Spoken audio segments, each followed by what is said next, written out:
Selama bertahun-tahun, Tiongkok telah mempersiapkan diri untuk momen ini. Tahun 2027 adalah tahun yang menurut banyak orang akan menjadi saat invasi itu terjadi. Invasi ke Taiwan yang selalu diancamkan oleh Presiden Xi Jinping. Namun ada hambatan besar yang mengacaukan rencana tersebut. Mesin perang Tiongkok terpaksa dihentikan sebelum sempat bergerak. Dan semua itu berkat sebuah negara yang letaknya ribuan mil jauhnya. Ukraina telah menghentikan invasi Tiongkok ke Taiwan dan bahkan Amerika Serikat pun terkejut dengan dampak yang ditimbulkan Ukraina terhadap rencana Xi. Tindakan Ukraina memang tidak langsung terkait Taiwan, tapi tetap membuat Xi sangat marah. Rencana Tiongkok tertunda karena presidennya merasa frustrasi dan semua ini terjadi akibat apa yang dilakukan Ukraina dalam mempertahankan wilayahnya dari Rusia. Selama lebih dari 4 tahun perang, Ukraina telah mengubah semua yang Tiongkok yakini tentang kemungkinan invasi ke Taiwan. Sampai pada titik di mana tidak berlebihan untuk mengatakan bahwa Ukraina telah memainkan peran besar dalam membuat Tiongkok tidak mungkin menginvasi atau mencaplok Taiwan dalam waktu dekat. Terdengar seperti klaim yang berani ya, tapi itu mulai masuk akal ketika Anda menyadari bahwa perang Ukraina telah membawa taktik dan cara bertempur baru yang diamati dan sedang diadopsi oleh semua negara di Asia Tenggara, terutama Taiwan. Apa yang dilakukan Ukraina adalah memberikan cetak biru tentang apa yang harus dilakukan oleh negara yang lebih kecil untuk mempertahankan diri dari kekuatan militer yang tampaknya jauh lebih kuat di atas kertas. Cetak biru ini tidak hanya untuk Ukraina, tapi bisa diterapkan di negara manapun yang memilihnya. Untuk Taiwan, cetak biru ini bisa mengakhiri perang total dengan Tiongkok. Apa yang terjadi selama 4 tahun terakhir benar-benar membuat Xi lengah. Setiap asumsi yang dia buat tentang invasinya ke Taiwan telah hancur berkeping-keping. Sebelum membahas itu, mari lihat rencana Tiongkok. Sejak Xi berkuasa, ia telah menghabiskan banyak sumber daya untuk menjadikan Tiongkok sebagai kekuatan militer terkemuka dunia. Selama bertahun-tahun, pengeluaran militer di Tiongkok sangat tinggi dan Xi tidak akan menghentikan aliran dana besar itu dalam waktu dekat. 3 tahun hingga 2026, Tiongkok meningkatkan anggaran pertahanan tahunannya sebesar 7,2% per tahun. Dan tahun 2026 akan naik 7% lagi. Hasil dari semua pengeluaran ini adalah terciptanya kekuatan yang seharusnya lebih dari cukup untuk merebut Taiwan. Global Firepower menyebut Tiongkok memiliki militer terkuat ketiga di dunia. Angkatan Laut Tiongkok adalah yang terbesar di dunia dalam hal jumlah aset murni dan terbesar kedua setelah AS Serikat jika dilihat dari tonase. Tiongkok memiliki kapal induk pesawat dan helikopter. Mereka memiliki lebih dari 3.500 pesawat di angkatan udaranya, termasuk hampir 1.500 jet tempur. Berdasarkan catatan, Tiongkok berkembang dari orang sakit Asia menjadi kekuatan militer dominan di kawasan, setidaknya di atas kertas. Pembangunan kekuatan ini seharusnya berperan penting dalam rencana Tiongkok untuk Taiwan. Strateginya sederhana dan tradisional, berdasarkan pemahaman Xi tentang taktik militer modern. Blokade dan tipu muslihat. Beberapa tahun terakhir menunjukkan Tiongkok berniat memakai angkatan lautnya untuk memblokade Taiwan dan melemahkan militernya. Blokade mencegah ekspor keluar dan impor masuk ke Taiwan, dan ini adalah strategi yang memungkinkan. Cukup lihat tindakan Iran dan Amerika Serikat di Selat Hormuz untuk memahaminya. Misi yang disebut Misi Keadilan 2025 yang diadakan Tiongkok antara 29 dan 30 Desember menunjukkan apa yang ada dalam pikiran Tiongkok. Latihan militer tersebut diadakan di sekitar Taiwan dan melibatkan kapal serta pesawat Tiongkok yang melintasi Laut Cina Timur, Laut Filipina hingga ke Selat Taiwan. Sebagai bagian dari latihan perang, Tiongkok mensimulasikan blokade di sekitar Taiwan yang dimaksudkan Tiongkok untuk diterapkan baik sebagai pendahulu invasi amfibi maupun untuk mendukung bagian strategi pengurasan kekuatan lawan. Berbicara tentang pengurasan kekuatan, tujuan lain Tiongkok membangun kekuatan militer yang begitu besar adalah agar mereka bisa mengalahkan Taiwan hanya dengan sumber daya yang melimpah. Itu adalah dan masih menjadi strategi Rusia di Ukraina. Faktanya, strategi itu sudah digunakan Rusia sejak era Soviet dan bahkan sebelumnya. Cukup punya lebih banyak tentara, tank, kapal, pesawat, perlengkapan, dan lainnya. Akhirnya musuh runtuh karena perang tradisional menguras sumber daya dan negara kecil selalu memiliki lebih sedikit sumber daya dibanding negara besar. Itulah rencana Tiongkok untuk Taiwan. Blokade, invasi, dan pengurasan kekuatan. Masalah Tiongkok dan penyelamatan Taiwan sudah kami bahas di video ini. Strategi ini hanya berhasil jika lawanmu bertarung dengan jenis perang yang sama seperti yang kamu lakukan. Itu bukan yang dilakukan Ukraina terhadap Rusia, dan ini berarti semua asumsi yang dibuat Tiongkok tentang invasi ke Taiwan, baik di laut maupun di darat, sekarang sudah tidak berlaku lagi. Apa yang dilakukan Ukraina adalah menunjukkan bahwa strategi perang modern memungkinkan negara yang lebih kecil memberikan pertahanan brutal terhadap pasukan penyerang. Itulah yang sedang kita lihat di Ukraina saat ini. Ini masih merupakan perang gesekan, hanya saja perang itu sekarang bukan lagi soal banyaknya sumber daya semata. Ini tentang mencari cara paling efektif dan efisien menghancurkan perlengkapan musuh di medan perang. Kamu pasti sudah tahu apa yang akan kita bahas di sini. Drone. Ukraina memilikinya, Taiwan menginginkannya, dan Tiongkok takut terhadapnya. Invasi yang diinginkan Tiongkok terhadap Taiwan tidak pernah menjadi tugas yang mudah. Tidak peduli berapa banyak uang, personel, dan persenjataan yang dilemparkan Xi ke sana. Masih banyak yang harus diatasi. Selat Taiwan menawarkan laut yang sangat ganas selama sebagian besar tahun, yang bisa menjadi sangat buruk hingga memaksa jeda dalam upaya invasi. Hanya ada sedikit pantai pendaratan yang bisa diakses melalui selat, dan semuanya akan dipenuhi pertahanan Taiwan. Musim hujan, topan, pegunungan, dan pasukan pertahanan yang kuat menghadang setiap tentara Tiongkok dalam invasi itu. Rencana invasi Taiwan membuat Tiongkok harus siap menghadapi korban jiwa besar hingga ratusan ribu atau jutaan. Biaya yang sangat besar inilah yang membuat Tiongkok menghabiskan begitu banyak waktu untuk mempersiapkan invasi. Sehingga jika kita hanya melihat dari segi jumlah, seharusnya Tiongkok bisa dengan mudah mengalahkan militer Taiwan. Rudal telah menjadi kunci dalam strategi Tiongkok, meskipun mereka tahu bahwa Taiwan memiliki pertahanan yang cukup baik untuk melindungi diri dari serangan tersebut. Blokade laut lebih penting, meski punya dua kelemahan. Kapal yang dipakai untuk blokade tidak dapat digunakan dalam invasi. Kedua, yang lebih penting, kapal-kapal dalam blokade Tiongkok jadi sasaran empuk. Disinilah segalanya mulai berubah, dan cetak biru yang telah diterapkan Ukraina terhadap Rusia benar-benar menjadi sorotan. Jika blokade laut adalah rencana Tiongkok, maka Ukraina dapat memberikan Taiwan apa yang dibutuhkannya untuk mengatasi blokade tersebut, meskipun Taiwan adalah negara yang jauh lebih kecil. Bagaimana kita tahu? Laut Hitam membuktikannya. Sebelum membahas itu, berikut alasan kami membuat The Military Show untuk menjelaskan pergerakan kekuatan di medan perang. Jika Anda baru di channel ini, pastikan Anda tekan subscribe untuk melihat lebih banyak video seperti ini. Apa yang ingin dilakukan Tiongkok di Selat Taiwan dan perairan sekitarnya mirip dengan yang ingin dilakukan Rusia di Laut Hitam. Rusia memanfaatkan kapal perangnya untuk menjadikan Laut Hitam sebagai zona maut bagi kapal kargo Ukraina, serta sebagai jalur aman bagi Rusia mengirim pasukan dan peralatan ke Ukraina melalui Crimea dan wilayahnya sendiri. Kini Laut Hitam praktis kehilangan armada Rusia yang terkenal, yang namanya diambil dari perairan itu.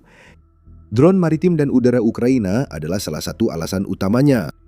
Mereka bisa jadi faktor penting bagi Taiwan untuk menggagalkan rencana Xi. Drone maritim Ukraina telah menjadi pemandangan tetap di Laut Hitam selama bertahun-tahun, dan mereka kembali menjadi berita utama pada 3 Mei. Drone Ukraina menyerang 2 kapal tanker armada bayangan Rusia di Novorossiysk, menyebabkan kerusakan besar pada kapal di pelabuhan. Novorossiysk kini menjadi markas armada Laut Hitam setelah serangan Ukraina memaksa mereka meninggalkan Sevastopol. Di sini, Ukraina kembali mengejek Angkatan Laut Rusia dengan strategi asimetris yang tidak mampu dihadapi kapal perang tradisional. Lebih dari sepertiga armada Laut Hitam Rusia dinetralisir dari perang Ukraina oleh drone dan rudal. Apa yang awalnya merupakan blokade kapal yang tak bisa diserang Ukraina, kini berubah jadi kemunduran memalukan bagi Rusia, hal yang tak diduga saat Putin memulai invasi. Cetak birunya sudah kami sebutkan. Strategi Ukraina di Laut Hitam dapat diterapkan di Selat Taiwan dan sekitarnya. Rusia praktis sudah kalah di Laut Hitam. Meski Angkatan Laut Rusia selalu tampak lebih lemah dan tidak semodern Tiongkok, Xi akan memperhatikan nasib kapal perang Putin. Pelajaran dari Laut Hitam sangat diperhatikan. Tak peduli seberapa besar atau kuat kapal perang Anda, saat harus mendekat ke musuh atau berdiam di satu tempat untuk blokade, kapal jadi rentan terhadap rudal dan drone. Mengikuti cetak biru Ukraina, Taiwan dapat memakai drone laut dan udara untuk menghancurkan blokade Tiongkok. Dan Taiwan juga berada dalam posisi yang jauh lebih baik daripada Ukraina dalam hal rudal anti kapal. Seperti yang diungkapkan Taipei Times pada 11 Maret, Taiwan memiliki sekitar 1.000 rudal anti kapal Xiongfeng 2 dan 3 buatan dalam negeri yang siap digunakan bersama dengan 400 rudal Harpoon buatan AS Rika. Yang pertama cukup kuat untuk menghancurkan seluruh kapal induk.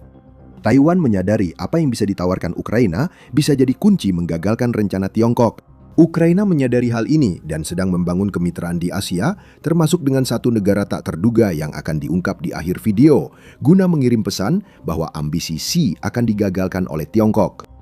Taiwan dan Ukraina secara perlahan telah membangun hubungan yang lebih kuat sejak Putin melancarkan invasinya. Kemungkinan karena Taiwan melihat banyak kesamaan antara apa yang dilakukan Putin dan apa yang ingin dilakukan Xi. Pada November 2023, Taiwan menandatangani nota kesepahaman dengan Ukraina saat menghadiri konferensi untuk membantu rekonstruksi Ukraina. Taiwan telah memberi bantuan kemanusiaan ke Ukraina selama invasi, dan hubungan ini makin kuat sejak 6 nota kesepahaman ditandatangani di Polandia pada 2023. 2 tahun kemudian, Taiwan dan Ukraina menandatangani perjanjian baru untuk meluncurkan program medis yang meliputi pelatihan dokter, peralatan, dan dukungan. Taiwan belum memberi bantuan militer ke Ukraina, mungkin untuk menghindari ketegangan di Indo-Pasifik. Namun, apa yang awalnya dimulai sebagai hubungan kemanusiaan tampaknya sedang berada di ambang perubahan. Pada 23 Januari, Indo-Pacific Defense Forum melaporkan Taiwan berupaya bekerja sama dengan Ukraina mengembangkan kemampuan drone. Langkah ini akan meresmikan kemitraan yang sudah berkembang melalui jalur-jalur non-resmi menurut laporan forum dan juga mendukung inisiatif di Taiwan seperti program pengembangan drone 5 tahun yang dimulai pada 2025. Hubungan antara Taiwan dan Ukraina semakin kuat dan sangat mengecewakan bagi Xi. Jelas bahwa Taiwan menyadari bahwa Ukraina telah menciptakan cetak biru untuk menangkis invasi laut Tiongkok. Negara-negara Indo-Pasifik juga memperhatikan tindakan Ukraina terhadap Rusia dan meniru taktik drone itu. Thailand memakai drone mirip milik Ukraina untuk menyerang pasukan Kamboja, menurut The Telegraph. Pada pameran Defense Service Asia 2026 di Malaysia, drone menjadi sorotan utama. Pameran itu menunjukkan permintaan tinggi di Asia untuk senjata yang digunakan Ukraina. Saat bergerak ke barat dari Indo-Pasifik ke Teluk, muncul tanda-tanda kemungkinan hubungan antara Ukraina dan Taiwan. Ukraina menandatangani perjanjian pertahanan 10 tahun dengan beberapa negara Teluk yang terdampak perang Amerika-Iran dengan drone sebagai fokus utama. Putin jelas marah melihat Ukraina mendapatkan begitu banyak pengaruh di Asia, tetapi Xi akan jauh lebih murka. Dia melihat puluhan tahun investasi untuk menjadikan Tiongkok sebagai kekuatan militer dominan sia-sia, karena kini drone jadi senjata andalan negara-negara yang diintimidasi Tiongkok. Xi melihat Taiwan membangun kemitraan erat dengan Ukraina yang siap membantu. Kini, Xi tahu invasi ke Taiwan akan memicu Ukraina menawarkan drone dan keahliannya ke Taiwan seperti yang dilakukan Ukraina di Teluk. Dan fakta bahwa hal ini terjadi sama sekali menunjukkan kepada Xi bahwa dia bahkan tidak bisa mengandalkan Putin dan pasukannya untuk mengalihkan perhatian Ukraina dari membangun hubungan semacam ini. Tiongkok bertujuan mengisolasi Taiwan. Ukraina tampaknya akan mencegah hal itu terjadi. Masih ada kejutan yang menanti. Sebelum membahasnya, mari lihat apa yang Xi maksudkan dan apa yang benar-benar akan terjadi. Niat Xi adalah menggunakan apa yang terjadi di Ukraina sebagai pengalihan perhatian, sekaligus sebagai tempat pelatihan potensial bagi tentara Tiongkok. Saat dunia fokus ke Ukraina, Tiongkok dan ambisinya pada Taiwan terabaikan. Operasi Epic Fury AS terhadap Iran menjadi pengalihan perhatian lain. Namun, AS adalah salah satu negara yang paling mungkin membela Taiwan jika Tiongkok menyerang. Meski sering bertentangan dalam pernyataannya, Presiden Amerika Serikat Donald Trump mengklaim Taiwan akan aman selama masa jabatannya. Setiap gangguan seperti yang terjadi di Iran adalah hal yang baik bagi Xi. China bahkan dilaporkan telah mengirim sekitar 200 tentara ke Ukraina, menurut The Hill pada April 2025, dengan alasan agar mereka bisa mempelajari pelajaran dari apa yang mereka lihat di garis depan. Perang Ukraina seharusnya jadi kunci invasi China ke Taiwan. Perang yang sama kini memberi pelajaran dan mungkin segera peralatan bagi Taiwan untuk membela diri. Xi harus menerima kenyataan yang sangat sederhana. Tiongkok khawatir dengan apa yang bisa dilakukan drone terhadap kapal-kapalnya jika mereka mencoba melancarkan invasi ke Taiwan. Ukraina dan Taiwan belum bekerja sama dalam produksi drone, namun kekhawatiran muncul karena Xi menyadari Ukraina telah memberi gambaran langkah Taiwan. Kita juga melihat bukti bahwa perhitungan invasi Tiongkok ke Taiwan telah berubah. Kamu ingat bahwa kami pernah menyebutkan bahwa kebanyakan orang percaya bahwa rencana Tiongkok adalah untuk menginvasi Taiwan pada tahun 2027. Sepertinya itu sudah tidak berlaku. Sky News melaporkan intelijen Amerika Serikat yakin Tiongkok tak lagi berencana menginvasi pada 2027 dan kini berupaya menguasai pulau itu tanpa serangan militer. Itu perubahan total dan bukan kebetulan. Drone udara kecil dan murah, khususnya yang berjangkauan jauh untuk mengatasi ide baru Tiongkok seperti dermaga bergerak guna invasi Taiwan, akan sangat mematikan bagi Tiongkok. Drone maritim yang menenggelamkan kapal Rusia di Laut Hitam juga bisa berbahaya bagi kapal perang Tiongkok, baik yang memblokade maupun yang lintas Selat Taiwan untuk pendaratan amfibi. Dan meskipun Anda mungkin berpendapat bahwa Tiongkok memiliki kekuatan angkatan laut yang lebih besar yang dapat digunakan melawan Taiwan dibandingkan dengan Rusia di Laut Hitam, dan Anda benar, Tiongkok juga tidak bisa memindahkan pasukannya ke Taiwan melalui darat seperti yang bisa dilakukan Rusia di Ukraina. Pilihan mereka hanya pendaratan amfibi dan udara atau tidak sama sekali. Cetak biru drone Ukraina dibuat untuk menangani kedua hal tersebut. Sekarang inilah kejutan akhir cerita. Bukan hanya Ukraina dan Taiwan yang membuat Xi khawatir. Di India, terlihat Ukraina mulai membangun pengaruh. Meski India mirip Tiongkok karena memanfaatkan harga minyak Rusia yang murah akibat sanksi, sikap pertahanan India juga berubah sejak perang Ukraina dimulai. Sebuah negara yang dulu mendapatkan 76% impor senjatanya dari Rusia antara tahun 2009 dan 2013, kini telah mengurangi pembelian senjata dari Rusia hingga hanya menyumbang 36% dari impor antara tahun 2019 dan 2023. Salah satu negara yang menggantikan Rusia sebagai pemasok senjata, India, mungkin Ukraina. Pada 29 Januari, terungkap bahwa India telah membeli drone V-Bat yang telah teruji dalam pertempuran di Ukraina, yang merupakan tanda bahwa salah satu pesaing terbesar Tiongkok untuk dominasi Asia juga mulai belajar dari negara yang telah memberikan cetak biru yang begitu kuat kepada Taiwan. Ini masalah bagi Tiongkok. Jika India mulai mendukung Ukraina dan sebaliknya, Tiongkok akan jauh lebih sulit untuk menembusnya. Jelas, hal yang sama juga berlaku untuk Taiwan, seperti yang telah kami jelaskan, serta seluruh kawasan Indo-Pasifik. Setelah bertahun-tahun mengejar ketertinggalan, militer terbesar dunia kini menjadi kekuatan utama di Indo-Pasifik. Tiongkok harus menilai ulang setiap rencana untuk menunjukkan dominasinya.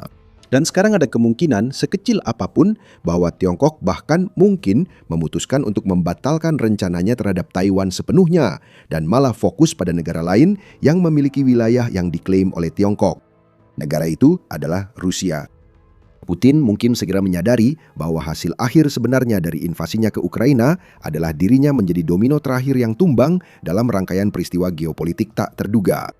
Invasi ini justru memperkuat Ukraina. Pengembangan pertahanan drone Ukraina menginspirasi negara kecil seperti Taiwan.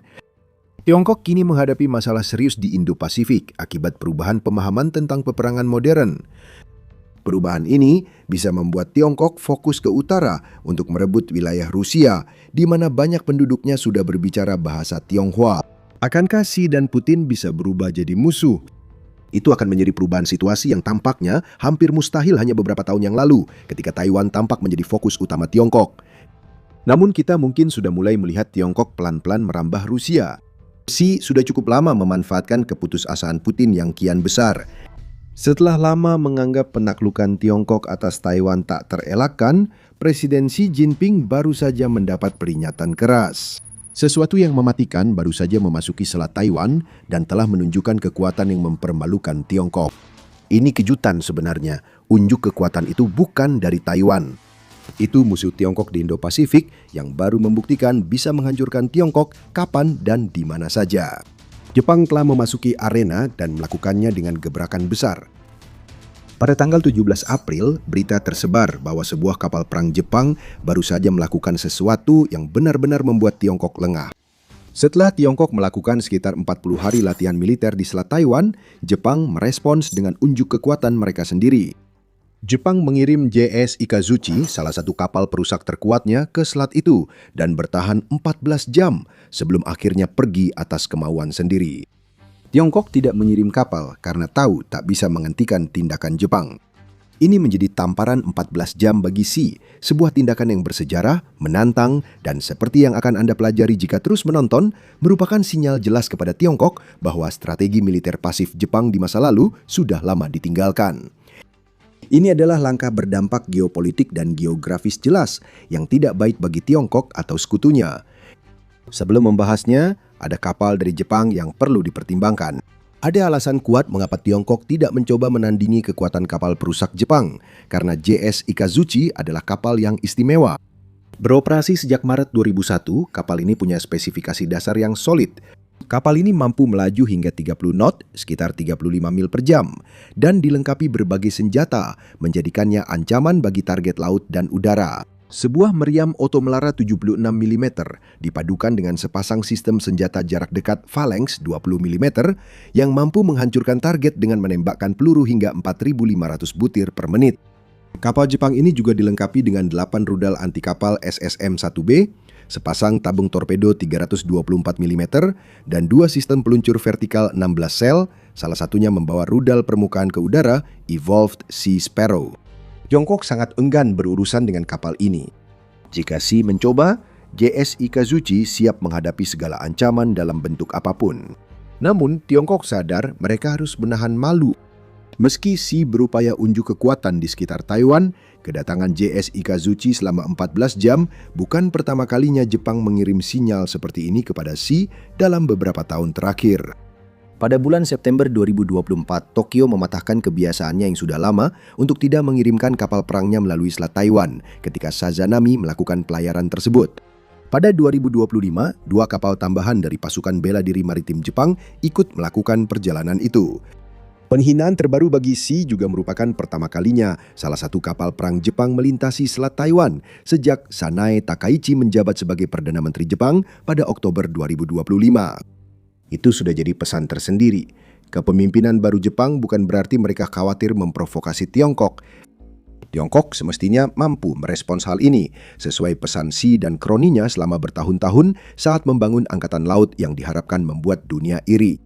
Menurut Global Firepower, Angkatan Laut Tiongkok kini memiliki 841 aset, menjadikannya yang terbesar di dunia dalam jumlah aset.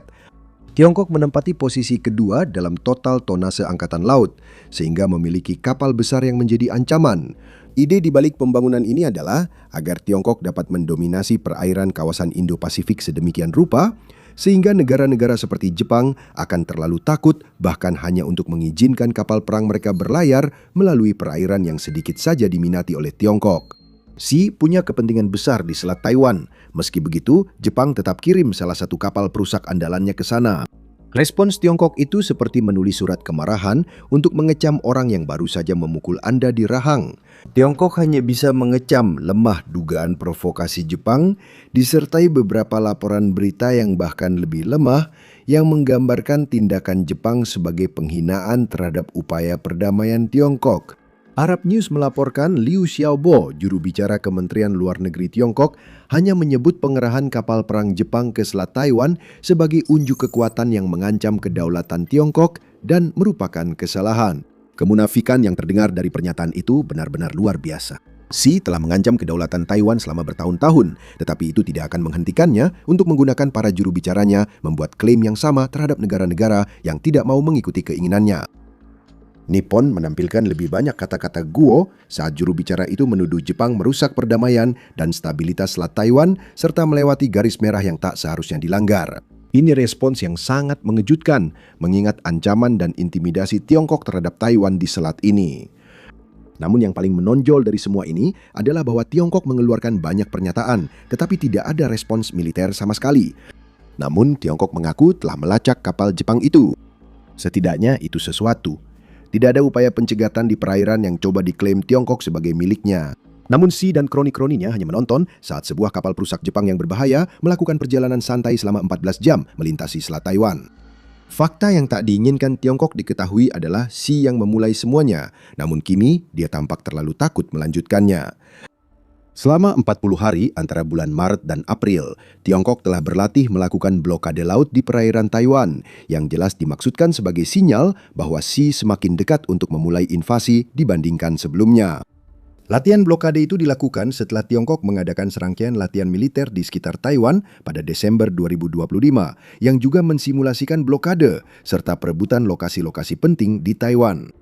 Latihan khusus itu melibatkan Tentara Pembebasan Rakyat, Angkatan Laut, Angkatan Udara, dan pasukan roket Tiongkok. Justice Mission 2025, seperti yang disebut oleh Tiongkok, juga kebetulan berlangsung tepat setelah IRX Red menyetujui paket senjata senilai 11 miliar dolar untuk Taiwan, yang merupakan salah satu paket terbesar yang pernah diberikan oleh ARSK. Jadi Jepang yang merusak perdamaian di Selat Taiwan, begitu. Entah kenapa, rasanya Tiongkok telah melakukan jauh lebih banyak untuk merusak perdamaian dibandingkan siapapun. Jepang juga telah menjadi target intimidasi dari Tiongkok. Pada bulan Februari, Tiongkok mengirimkan armada kapal penangkap ikan yang terdiri dari lebih dari 20 kapal ke Zona Ekonomi Eksklusif Jepang atau ZEE. ZEE adalah wilayah laut sekitar 200 mil laut dari perairan teritorial suatu negara, di mana negara memiliki yurisdiksi atas sumber dayanya. Tiongkok mengirimkan kapal-kapal penangkap ikan ke ZEE tersebut dimaksudkan sebagai sekadar provokasi dangkal. Pesan Xi menunjukkan Tiongkok bisa masuk ke perairan Jepang kapan saja dan mengambil sumber daya di sana. Namun misi Tiongkok lebih dari itu. Armada kapal ikan Tiongkok ibarat serigala berbulu domba karena mereka jelas punya tujuan lain selain menangkap ikan. Kita tidak tahu tujuan mereka, mungkin untuk memata-matai. Kami tidak pernah mendapat kesempatan untuk mengetahuinya karena respon Jepang terhadap pelanggaran ini adalah mengirim helikopter serang militer dan kapal patroli yang dilengkapi meriam air untuk memaksa armada kapal ikan Tiongkok melarikan diri dari perairan Jepang. Itulah perbedaannya. Tiongkok kirim kapal ke perairan Jepang dan langsung dihadapi respons militer tegas, memberitahu Xi agar tidak mencoba peruntungan. Jepang mengirim kapal perang dalam perjalanan 14 jam melintasi Selat Taiwan yang dianggap milik Tiongkok dan tidak ada reaksi apapun dari Angkatan Laut Tiongkok. Tidak ada respon langsung, tidak ada upaya untuk mengusir kapal Jepang itu.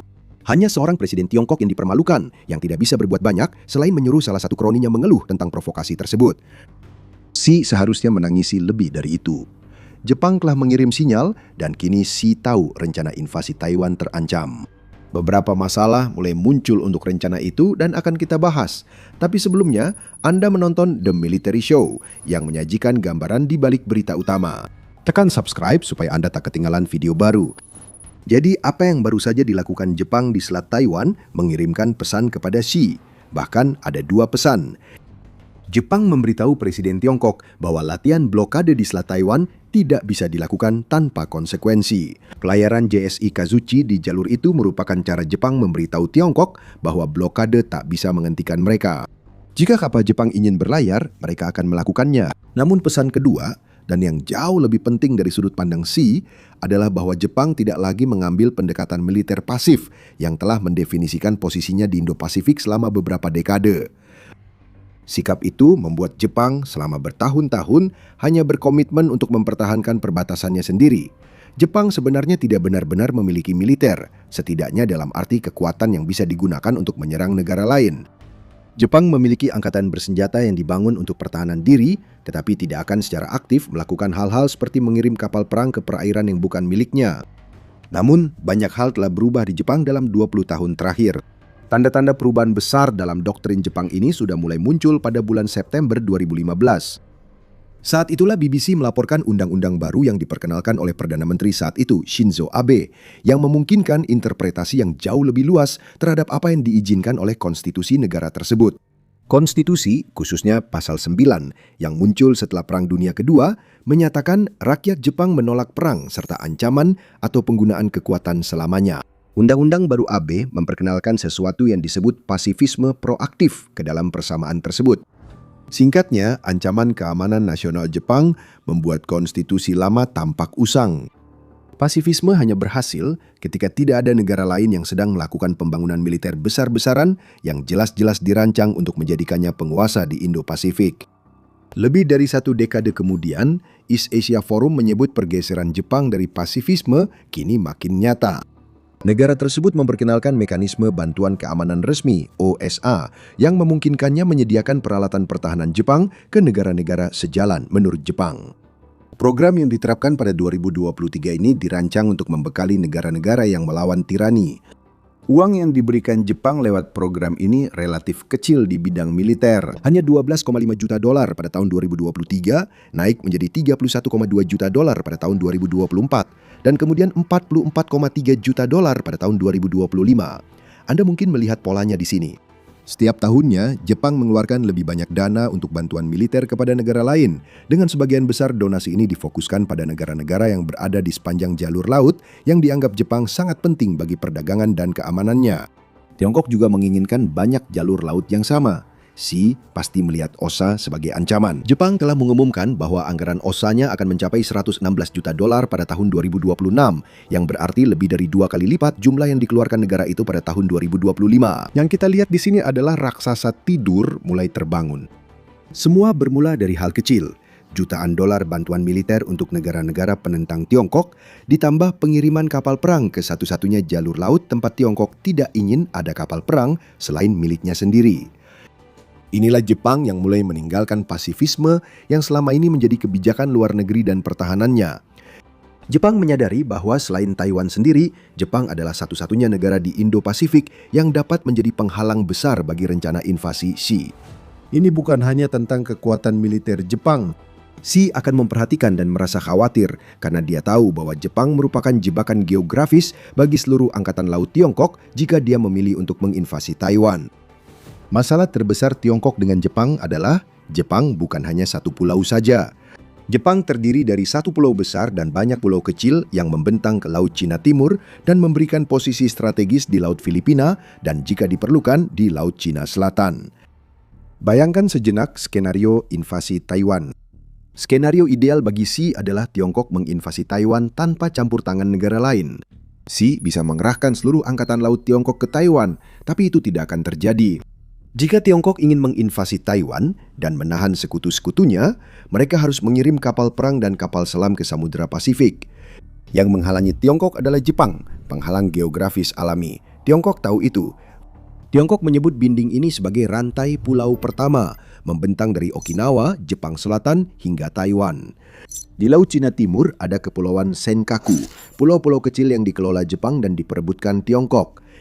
Meskipun tampak tidak signifikan karena ukurannya yang kecil, pulau-pulau kecil ini terletak tepat di utara Selat Miyako yang harus dilewati kapal perang Tiongkok untuk mencapai Samudra Pasifik.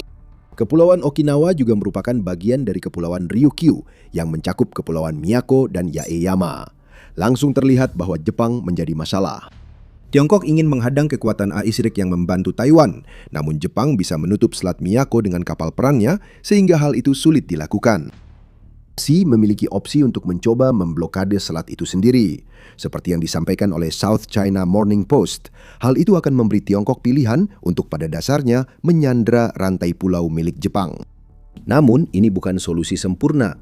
Jika kapal perang Tiongkok sibuk blokade, mereka tidak mencegah AISRIC mengirim kapal melintasi Pasifik. Selat Miyako berpotensi menjadi lokasi pertempuran laut kedua yang jauh dari Taiwan, dan Xi tidak bisa membiarkan fokusnya terbagi. Berbicara tentang fokus yang terbagi, Jepang tidak akan menganggap enteng upaya Tiongkok untuk membuat blokade di perairan teritorial Jepang. Tiongkok mungkin mencoba, tapi Jepang diperkirakan akan mengerahkan kapal perang dan menarget kapal Tiongkok dengan rudal dari daratan dan pulau-pulau kecil yang ingin dikuasai Tiongkok. Selain itu, Okinawa menjadi masalah bagi Xi. Pulau ini adalah monumen mengesankan kerjasama militer Jepang dan Amerika. Amerika Serikat kini memiliki beberapa pangkalan militer dan 80.000 penduduk di Okinawa. Dari 80.000 orang tersebut, hampir 30.000 adalah personel militer aktif yang berasal dari semua cabang angkatan bersenjata Amerika Serikat. Kehadiran Amerika Serikat berarti serangan langsung Tiongkok ke Okinawa yang mungkin terjadi jika ada blokade Selat Miyako akan melibatkan ARS dalam invasi Tiongkok ke Taiwan. Amerika Serikat mungkin saja akan terlibat bagaimanapun juga, tetapi mereka akan memiliki insentif tambahan jika rudal Tiongkok tiba-tiba mulai menghantam pangkalan-pangkalan Amerika. Jepang diam-diam telah mempersiapkan diri untuk hal seperti ini selama beberapa waktu. Jika Jepang perlu membuat blokade, mereka memiliki kapal-kapal untuk melakukannya. Kapal seperti JSI Kisuchi tentu akan sangat berharga, tapi mungkin yang lebih penting lagi adalah kapal induk helikopter Jepang, JS Izumo dan JS Kaga. Kapal induk itu kini tak hanya membawa helikopter. Jepang telah meningkatkannya sehingga masing-masing dapat menampung 12-15 F-35B. Gabungkan kekuatan udara itu dengan 48 kapal perusak modern Jepang, memiliki angkatan laut yang dapat menyaingi Tiongkok, minimal dari kekuatan tembak meski jumlah asetnya tidak sama. Setidaknya, angkatan laut ini mampu melakukan blokade Selat Miyako hingga Amerika Serikat datang dengan kapal induk dan kapal perusaknya. Dia mungkin berharap Jepang tak ingin terlibat dalam konflik Taiwan, tapi harapan itu sudah sirna. Beberapa minggu setelah menjabat Perdana Menteri, Shinichi Takaichi menyatakan Jepang akan menganggap penggunaan kekuatan militer Tiongkok terhadap Taiwan sebagai ancaman kelangsungan hidup. Bahkan, tanpa perubahan jelas dari doktrin yang berfokus pada pertahanan diri, seperti yang telah kita lihat, ini adalah indikasi jelas bahwa Jepang akan melawan Tiongkok jika Xi melanjutkan rencananya untuk menginvasi Taiwan. Tidak ada ambiguitas di sini, ini sangat tegas. Jepang menyatakan pada Tiongkok bahwa rencana Xi menjadi ancaman besar sehingga Jepang siap merespons secara militer. Xi menganggap dirinya pengatur kekuasaan di Indo-Pasifik, namun satu kapal perang Jepang membuktikan sebaliknya dan mempermalukan Presiden Tiongkok. Pernyataan ini merendah khas Jepang, namun pesannya tetap jelas dan tegas. Kedepan, perselisihan antara Tiongkok dan Jepang akan semakin banyak. Pada tanggal 20 April, First Post melaporkan bahwa Tiongkok telah mengirim kapal perang untuk melakukan latihan di wilayah Pasifik yang secara kebetulan berlangsung saat Amerika Serikat, Jepang, dan Filipina memulai latihan militer gabungan mereka sendiri. Tiongkok sedang berusaha mengembalikan sebagian harga dirinya yang hilang, tetapi pesannya tidak akan terlalu terdengar ketika Jepang justru memamerkan kemitraan-kemitraan yang membuat Tiongkok sangat khawatir sejak awal. Dan ribuan mil jauhnya, salah satu sekutu Xi juga merasakan dampaknya. Pada 15 April, Vladimir Putin mengirim 2 fregat dan 1 kapal suplai armada Pasifik Rusia ke Tiongkok untuk kunjungan 5 hari. Momen langkah Jepang di Selat Taiwan pasti tidak luput dari perhatian Putin. Xi sudah menangkap pesan utama, tapi Jepang juga memberitahu Putin bahwa usaha putus asa apapun untuk mendekati Xi tetap terpantau. Kapal perusak Jepang modern menjadi jawaban tepat atas fregat tua Rusia yang dikirim ke Tiongkok. Jepang mengirim senjata mematikan ke Selat Taiwan. Xi dan Putin tak bisa berbuat apa-apa soal itu. Keseimbangan kekuatan di Asia Timur telah berubah dan bukan seperti yang diinginkan Tiongkok, Korea Utara, atau Rusia. Jepang baru saja mengerahkan 2 rudal baru yang memperluas jangkauan dan kemampuan serangan balasannya. Kedua rudal ini sepenuhnya buatan dalam negeri. Penempatan rudal-rudal tersebut berarti bahwa wilayah yang luas, baik di laut maupun di darat, yang sebelumnya hanya dapat dijangkau oleh pasukan Amerika Serikat yang ditempatkan di Jepang, kini sudah berada dalam jangkauan Jepang sendiri. Status quo di kawasan tersebut telah berubah menguntungkan Jepang, mungkin untuk selamanya. Berikut informasi tentang 2 rudal baru ini dan alasan Tiongkok, Korea Utara, serta Rusia khawatir dengan penempatannya. Agak membingungkan, kedua rudal baru ini sama-sama diberi nama tipe 25. Rudal permukaan ke kapal tipe 25 dan proyektil luncur berkecepatan tinggi tipe 25. Penamaan ini merupakan keunikan dari kebijakan penamaan senjata Jepang. Barang baru dinamai sesuai tahun fiskal saat mulai digunakan. 2 jenis rudal baru tersebut secara resmi dikerahkan pada 31 Maret 2026, hari terakhir tahun fiskal Jepang 2025. Jadi, meskipun mereka sangat berbeda dalam hal spesifikasi dan kemampuan, keduanya memiliki nama yang sama, tipe 25. Yang membuat kedua sistem baru ini sangat patut diperhatikan adalah bahwa ini adalah rudal standoff pertama yang dikembangkan di dalam negeri Jepang dan yang pertama dikerahkan ke unit aktif. Sebenarnya, rudal pertama dari 2 rudal itu, yakni rudal permukaan ke kapal tipe 25 SSM, adalah versi peningkatan dari rudal tipe 12 yang sudah ada. Anda mungkin mengira, berdasarkan nama rudal dan konvensi penamaan Jepang, tipe 12 diperkenalkan pada tahun 2012 atau kuartal pertama 2013. Faktanya, meskipun pengembangannya selesai pada tahun 2012, rudal ini baru resmi digunakan pada tahun 2015. Anggap saja itu sebagai keunikan konvensi penamaan Jepang. Tipe 12 adalah rudal anti kapal buatan Mitsubishi Heavy Industries yang dipasang di truk. Ini juga merupakan peningkatan dari Type 88 SSM yang sudah menua. Seperti namanya, Type 88 diperkenalkan pada akhir tahun 1980-an. Peningkatan pada Type 12 menambahkan kemampuan modern seperti sistem navigasi inersia atau INS dengan panduan GPS pada fase tengah lintasan. Type 12 juga memiliki presisi yang jauh lebih baik berkat peningkatan kemampuan pencocokan kontur medan dan diskriminasi target. Berdasarkan pesanan, sekitar 50 sistem Type 12 diperkirakan telah dikerahkan. Kemudian, versi peluncuran kapal dari Type 12 yang disebut Type 17 SSM-2 diperkenalkan pada tahun 2017, seperti yang bisa Anda tebak. Dirancang untuk kapal perusak kelas Maya Jepang, jangkauannya 2 kali tipe 12 berbasis darat sekitar 250 mil. Kini, Type 25 memperluas jangkauannya hingga sekitar 620 mil, 5 kali lebih jauh dari Type 12. Dan itulah yang membuat militer Tiongkok dan Korea Utara benar-benar waspada. Jepang untuk pertama kalinya memiliki kemampuan stand-off sendiri. Pengembangan rudal Flamingo, Neptune, FP7 dan FP9 buatan lokal oleh Ukraina membebaskannya dari ketergantungan pada sistem barat seperti rudal Storm Shadow atau Scalp untuk serangan stand-off jarak jauh terhadap Rusia. Sekarang, Jepang memiliki fleksibilitas yang sama. Seperti yang akan kita lihat nanti, hal itu bisa menjadi sangat penting di tahun-tahun mendatang. Secara teknis, rudal dianggap senjata stand-off jika jangkauannya lebih dari 90 mil. Pada jarak itu, rudal bisa diluncurkan dari luar jangkauan pertahanan udara musuh. Secara teknis, Type 12 sudah termasuk rudal stand-off. Namun hal ini tak berlaku untuk pertahanan udara rudal Tiongkok. Memang, sistem S-300 Rusia milik Tiongkok dan HQ-15 buatan dalam negeri hanya memiliki jangkauan efektif sekitar 124 mil, dan jangkauan HQ-9 kurang lebih setara dengan Type 12.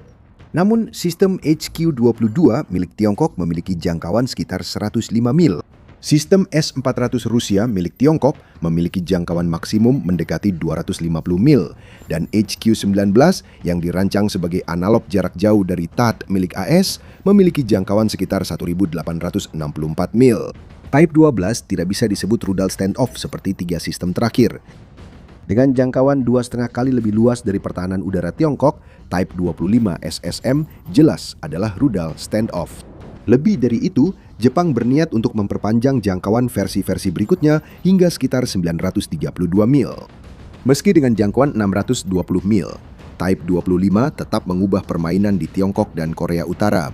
Jangkauan terbatas Type 12 membuat rudal ini berperan utama sebagai pertahanan titik. Jangkauan Type 25 mengubah rudal ini menjadi kemampuan serangan presisi jarak jauh yang mampu menargetkan formasi angkatan laut maupun sasaran tertentu di darat. Peningkatan ini disetujui oleh Kongres Jepang atau Diet pada bulan Desember 2020. Produksi massal dilaporkan dimulai pada tahun fiskal 2023 dengan penyebaran dipercepat ke tahun fiskal 2025. Orang Jepang menepati komitmen itu meski baru berhasil di hari terakhir tahun. Dari segi spesifikasi, belum banyak yang diketahui saat ini, seperti ukuran hulu ledak yang dibawanya, kecepatan, dan sebagainya. Kita tahu struktur rudal Type 25 didesain ulang untuk mengurangi jejak radar, penting agar dapat bertahan dari sistem pertahanan udara modern. Rudal ini memakai mesin turbofan kompak yang dioptimalkan untuk jelajah rendah terus-menerus, sehingga deteksi selama penerbangan jarak jauh makin minim. Sistem pemandu Type 25 menggabungkan sistem navigasi inersia dan penentuan posisi satelit dengan referensi medan serta pencitraan radar terminal. Kombinasi ini memudahkan serangan presisi terhadap target maritim bergerak khas Jepang. Rudal ini bisa menerima pembaruan jalur tengah lewat tautan data jaringan, mengintegrasikan masukan dari pesawat patroli maritim, radar pesisir, atau aset pengawasan lain secara real-time. Rudal ini juga memenuhi aspek penting rudal berbasis darat modern, yakni mobilitas. Sistem ini dipasang pada transporter erector launcher bermobilitas tinggi dengan sasis roda 8x8. Setiap peluncur membawa 6 tabung rudal dan dapat melakukan peluncuran salvo secara cepat sebelum segera berpindah lokasi. Perang di Ukraina menunjukkan di era pengawasan dan drone kamikaze, kemampuan menembak lalu segera berpindah sangat menentukan. Dengan memanfaatkan geografi pegunungan Jepang, unit peluncur bisa menyebar di pesisir atau pulau, menembak, lalu berpindah cepat sebelum musuh membalas. Meski sistem ini akan digunakan luas di Angkatan Bersenjata Jepang, pemilihan lokasi penempatan awal sangat strategis. Bagaimana bisa itu? Unit operasional pertama telah ditempatkan di Camp Kanggun di Prefektur Kunimoto. Dari pangkalan ini, berbagai target di Tiongkok dan Korea Utara kini berada dalam jangkauan. Kini seluruh semenanjung Korea, termasuk Korea Utara, berada dalam jangkauan serangan ofensif Jepang terhadap target darat dan laut. Kim Jong-un, yang oleh rakyat disebut kamerat yang dihormati, selalu dapat menyerang Jepang dengan rudal. Begitu juga ayahnya Kim Jong-il yang mendahului Kim Jong-un sebagai pemimpin tertinggi dan memerintah dari tahun 1994 hingga wafat pada tahun 2011 ketika putranya mengambil alih. Kim Jong-il juga mewarisi kemampuan untuk menyerang Jepang dari ayahnya Kim Il-sung, pendiri dan pemimpin pertama Korea Utara. Pada pertengahan 1990-an, Kim tertua mengembangkan rudal balistik Hwasong-7 atau No-dong lalu memproduksinya massal. Namun ia meninggal 1994 setahun sebelum rudal itu digunakan. Versi modifikasi dari Scud yang terkenal, dengan jangkauan sekitar 800 mil, No-dong dapat dengan andal menjangkau Osaka, Tokyo, dan sebagian besar wilayah selatan serta tengah Jepang. Dan sejak saat itu, dengan setiap generasi penerus dinasti Kim, jangkauan kemampuan Korea Utara hanya semakin berkembang. Selain No-dong, Kim saat ini juga memiliki Hwasong-10 yang siap digunakan, sebuah rudal balistik jarak menengah dengan jangkauan setidaknya 1.500 mil. Itu cukup untuk menyerang seluruh Jepang dari Korea Utara.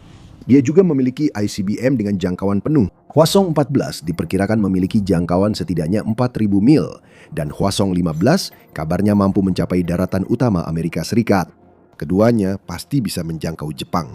Selama puluhan tahun, Korea Utara dapat menyerang Jepang dari jarak jauh, sedangkan Jepang tidak mampu memberikan ancaman sebanding. Jepang hanya dapat bertahan dari serangan rudal dengan pertahanan udara berlapis seperti Patriot PAC-3 dan Aegis SM-3. Jangkauan Type 25 SSM yang diperluas kini membuat posisi seimbang. Kalian serang kami balas, atau mungkin kami yang menyerang duluan. Pilihan ini kini tersedia bagi Jepang, memberi Jepang pengaruh setara pada Tiongkok. Tidak persis sama, tapi cukup mirip. Perbedaannya pada luas wilayah Tiongkok. Tipe 25 dapat dengan mudah menjangkau seluruh wilayah Korea Utara. Tiongkok di sisi lain membentang hampir 6 juta mil persegi dan ada Laut Tiongkok Timur yang memisahkannya dengan Jepang.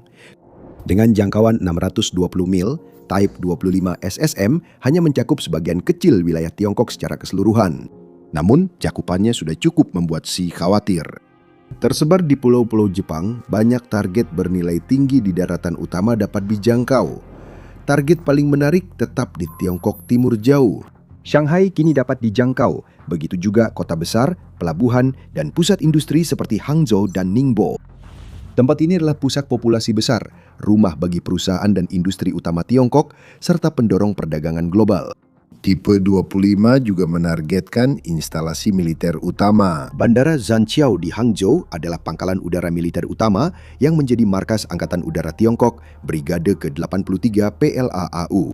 Pesawat pengebom tempur JH-7A Tiongkok beroperasi dari pangkalan ini. Dekat Ningbo terdapat satu lagi pangkalan utama, yaitu Pangkalan Angkatan Laut Ningbo. Ini markas besar Armada Laut Timur Angkatan Laut PLA, sekaligus pusat komando utama operasi Angkatan Laut di Laut Cina Timur. Juga dalam jangkauan Type 25 adalah Pangkalan Udara Fuzhou yang terletak di dekat kota Fuzhou. Pangkalan udara ini adalah titik penting konsentrasi kekuatan di seberang Taiwan dan menjadi basis sistem rudal pertahanan udara Tiongkok. Masih banyak fasilitas penting lain yang pasti ingin Xi jauhkan dari jangkauan. Keadaan masih sama hingga kini. Seperti Korea Utara, Tiongkok bisa menyerang Jepang dengan rudal jarak jauh, sedangkan Jepang tidak bisa sebaliknya. DF-21D yang sering disebut sebagai pembunuh kapal induk mulai digunakan pada awal tahun 2010-an. Secara teknis adalah rudal balistik anti kapal, namun juga efektif menyerang target diam di darat. Dengan jangkauan hingga 1.336 mil, rudal ini dapat menjangkau wilayah Jepang, termasuk pangkalan Amerika Serikat di Okinawa. Rudal jelajah CJ-10 atau DH-10 yang diluncurkan dari darat milik Tiongkok mampu melakukan serangan presisi hingga jarak 930 mil. Dan rudal balistik jarak menengah DF-26 milik Tiongkok memiliki jangkauan 2.485 mil, cukup untuk mencakup seluruh wilayah Jepang dan bahkan lebih. Seperti halnya dengan Korea Utara, jangkauan yang diperluas dari rudal Type 25 SSM memungkinkan Jepang untuk menjangkau wilayah sensitif di Tiongkok dengan cara yang sama, sehingga secara signifikan menyeimbangkan kekuatan bagi Jepang. Ada juga wilayah ketiga di mana rudal baru ini sedikit mengubah status quo, yaitu Rusia. Dari Siparo di utara, Type 25 dapat terbang melintasi wilayah Rusia dan menghantam provinsi Heilongjiang dan Jilin di Tiongkok. Wilayah ini dikenal sebagai lumbung pangan Tiongkok sekaligus koridor transportasi utama. Pusat rel seperti Shui-Shui-Fenhe dan koridor Liaozi penting untuk transportasi darat ke pelabuhan-pelabuhan utara Tiongkok. Wilayah perbatasan telah menjadi pusat yang ramai dalam beberapa tahun terakhir berkat perdagangan yang berkembang pesat akibat Rusia terpaksa mengalihkan sebagian besar perdagangannya ke Tiongkok karena sanksi Barat. Proyek besar dan mahal tengah berlangsung untuk memperluas infrastruktur logistik, khususnya jalur ke pelabuhan Rusia di Timur Jauh. Sebagian besar titik penting dalam aliansi Tiongkok-Rusia yang sedang berkembang ini kini menjadi sasaran Jepang jika suatu saat terjadi konflik bersenjata antara kedua negara tersebut. Beberapa pelabuhan utama Rusia di Timur Jauh kini sudah dalam jangkauan Type 25. Namun Jepang sebenarnya tidak memerlukan senjata jarak jauh untuk menyerang Rusia dengan senjata mematikan. Pada titik terdekatnya, kedua negara hanya dipisahkan oleh 26 atau 27 mil di Selat Laperus yang memisahkan Hokkaido milik Jepang dari Sakhalin milik Rusia. Ukraina memiliki drone FPV sederhana yang dapat menyerang lebih jauh. Namun jangkauan tipe 25 yang lebih luas membuat lebih banyak target merepotkan, seperti pelabuhan utama dan instalasi militer kini berada dalam jangkauan Jepang dan menjadi ancaman bagi Presiden Rusia Vladimir Putin. Armada Pasifik Rusia di Vladivostok kini berada dalam jangkauan Jepang. Khabarovsk merupakan pusat administrasi, militer utama, dan markas distrik militer timur Rusia. Hubungan Jepang dan Rusia jarang mulus, makin tegang akhir-akhir ini karena dukungan Jepang pada Ukraina. Rusia sebelumnya unggul dalam rudal jarak jauh terhadap Jepang seperti Tiongkok dan Korea Utara, namun kini keunggulan itu telah hilang. Jepang mungkin tak bisa menyerang sebagian besar Rusia dengan Type 25, tapi wilayah yang terjangkau bisa menggagalkan pertahanan Rusia di Timur Jauh dan mengganggu integrasi ekonominya dengan Tiongkok. Keduanya akan jadi kekalahan strategis besar bagi Putin. Kami menyajikan berita militer terbaru dan analisis tajam dari seluruh titik panas dunia di acara ini. Berlangganan saluran ini sekarang agar tetap mendapatkan informasi lengkap tentang semua berita dan perkembangan terpenting. Anda mungkin bertanya mengapa Jepang dengan keahlian teknis tinggi belum mengembangkan kemampuan ofensif jarak jauh hingga kini. Itu soal pilihan. Setelah kalah telak di Perang Dunia II, Jepang memilih sikap militer hanya untuk pertahanan. Jepang hanya akan membuat dan membeli senjata untuk pertahanan, bukan senjata ofensif. Sikap itu dimungkinkan oleh aliansi militer formal Jepang dengan Amerika Serikat. Berdasarkan perjanjian kerjasama dan keamanan bersama yang berlaku sejak 1960, Amerika Serikat wajib membela Jepang jika diserang. Intinya, semua persenjataan ofensif di Jepang ditempatkan oleh pasukan Amerika Serikat di sekitar 15 pangkalan utamanya di sana. Dalam hal kemampuan serangan jarak jauh, Amerika Serikat dapat menyerang Tiongkok, Korea Utara atau Rusia dari F-15E Strike Eagle dan F-35A Lightning II yang ditempatkan di pangkalan seperti pangkalan udara Kadena di Okinawa. Seperti yang telah mereka lakukan di Iran, pesawat-pesawat ini dapat menembakkan rudal jarak jauh seperti AGM-158 JASSM dan AGM-88 GAARG MEMR. Namun bagi Jepang, perlindungan keamanan seluas apapun kini tak lagi cukup. Situasi keamanan kawasan ini berubah drastis. Pengembangan senjata ofensif oleh Tiongkok dan Korea Utara sangat cepat, meningkatkan risiko bagi Jepang secara signifikan. Khawatir dengan perkembangan ini, Jepang memperkenalkan Strategi Keamanan Nasional atau NSS yang telah direvisi secara besar-besaran dan jauh lebih keras pada tahun 2022. NSS baru menyebut Tiongkok sebagai ancaman utama dan Rusia sebagai ancaman besar.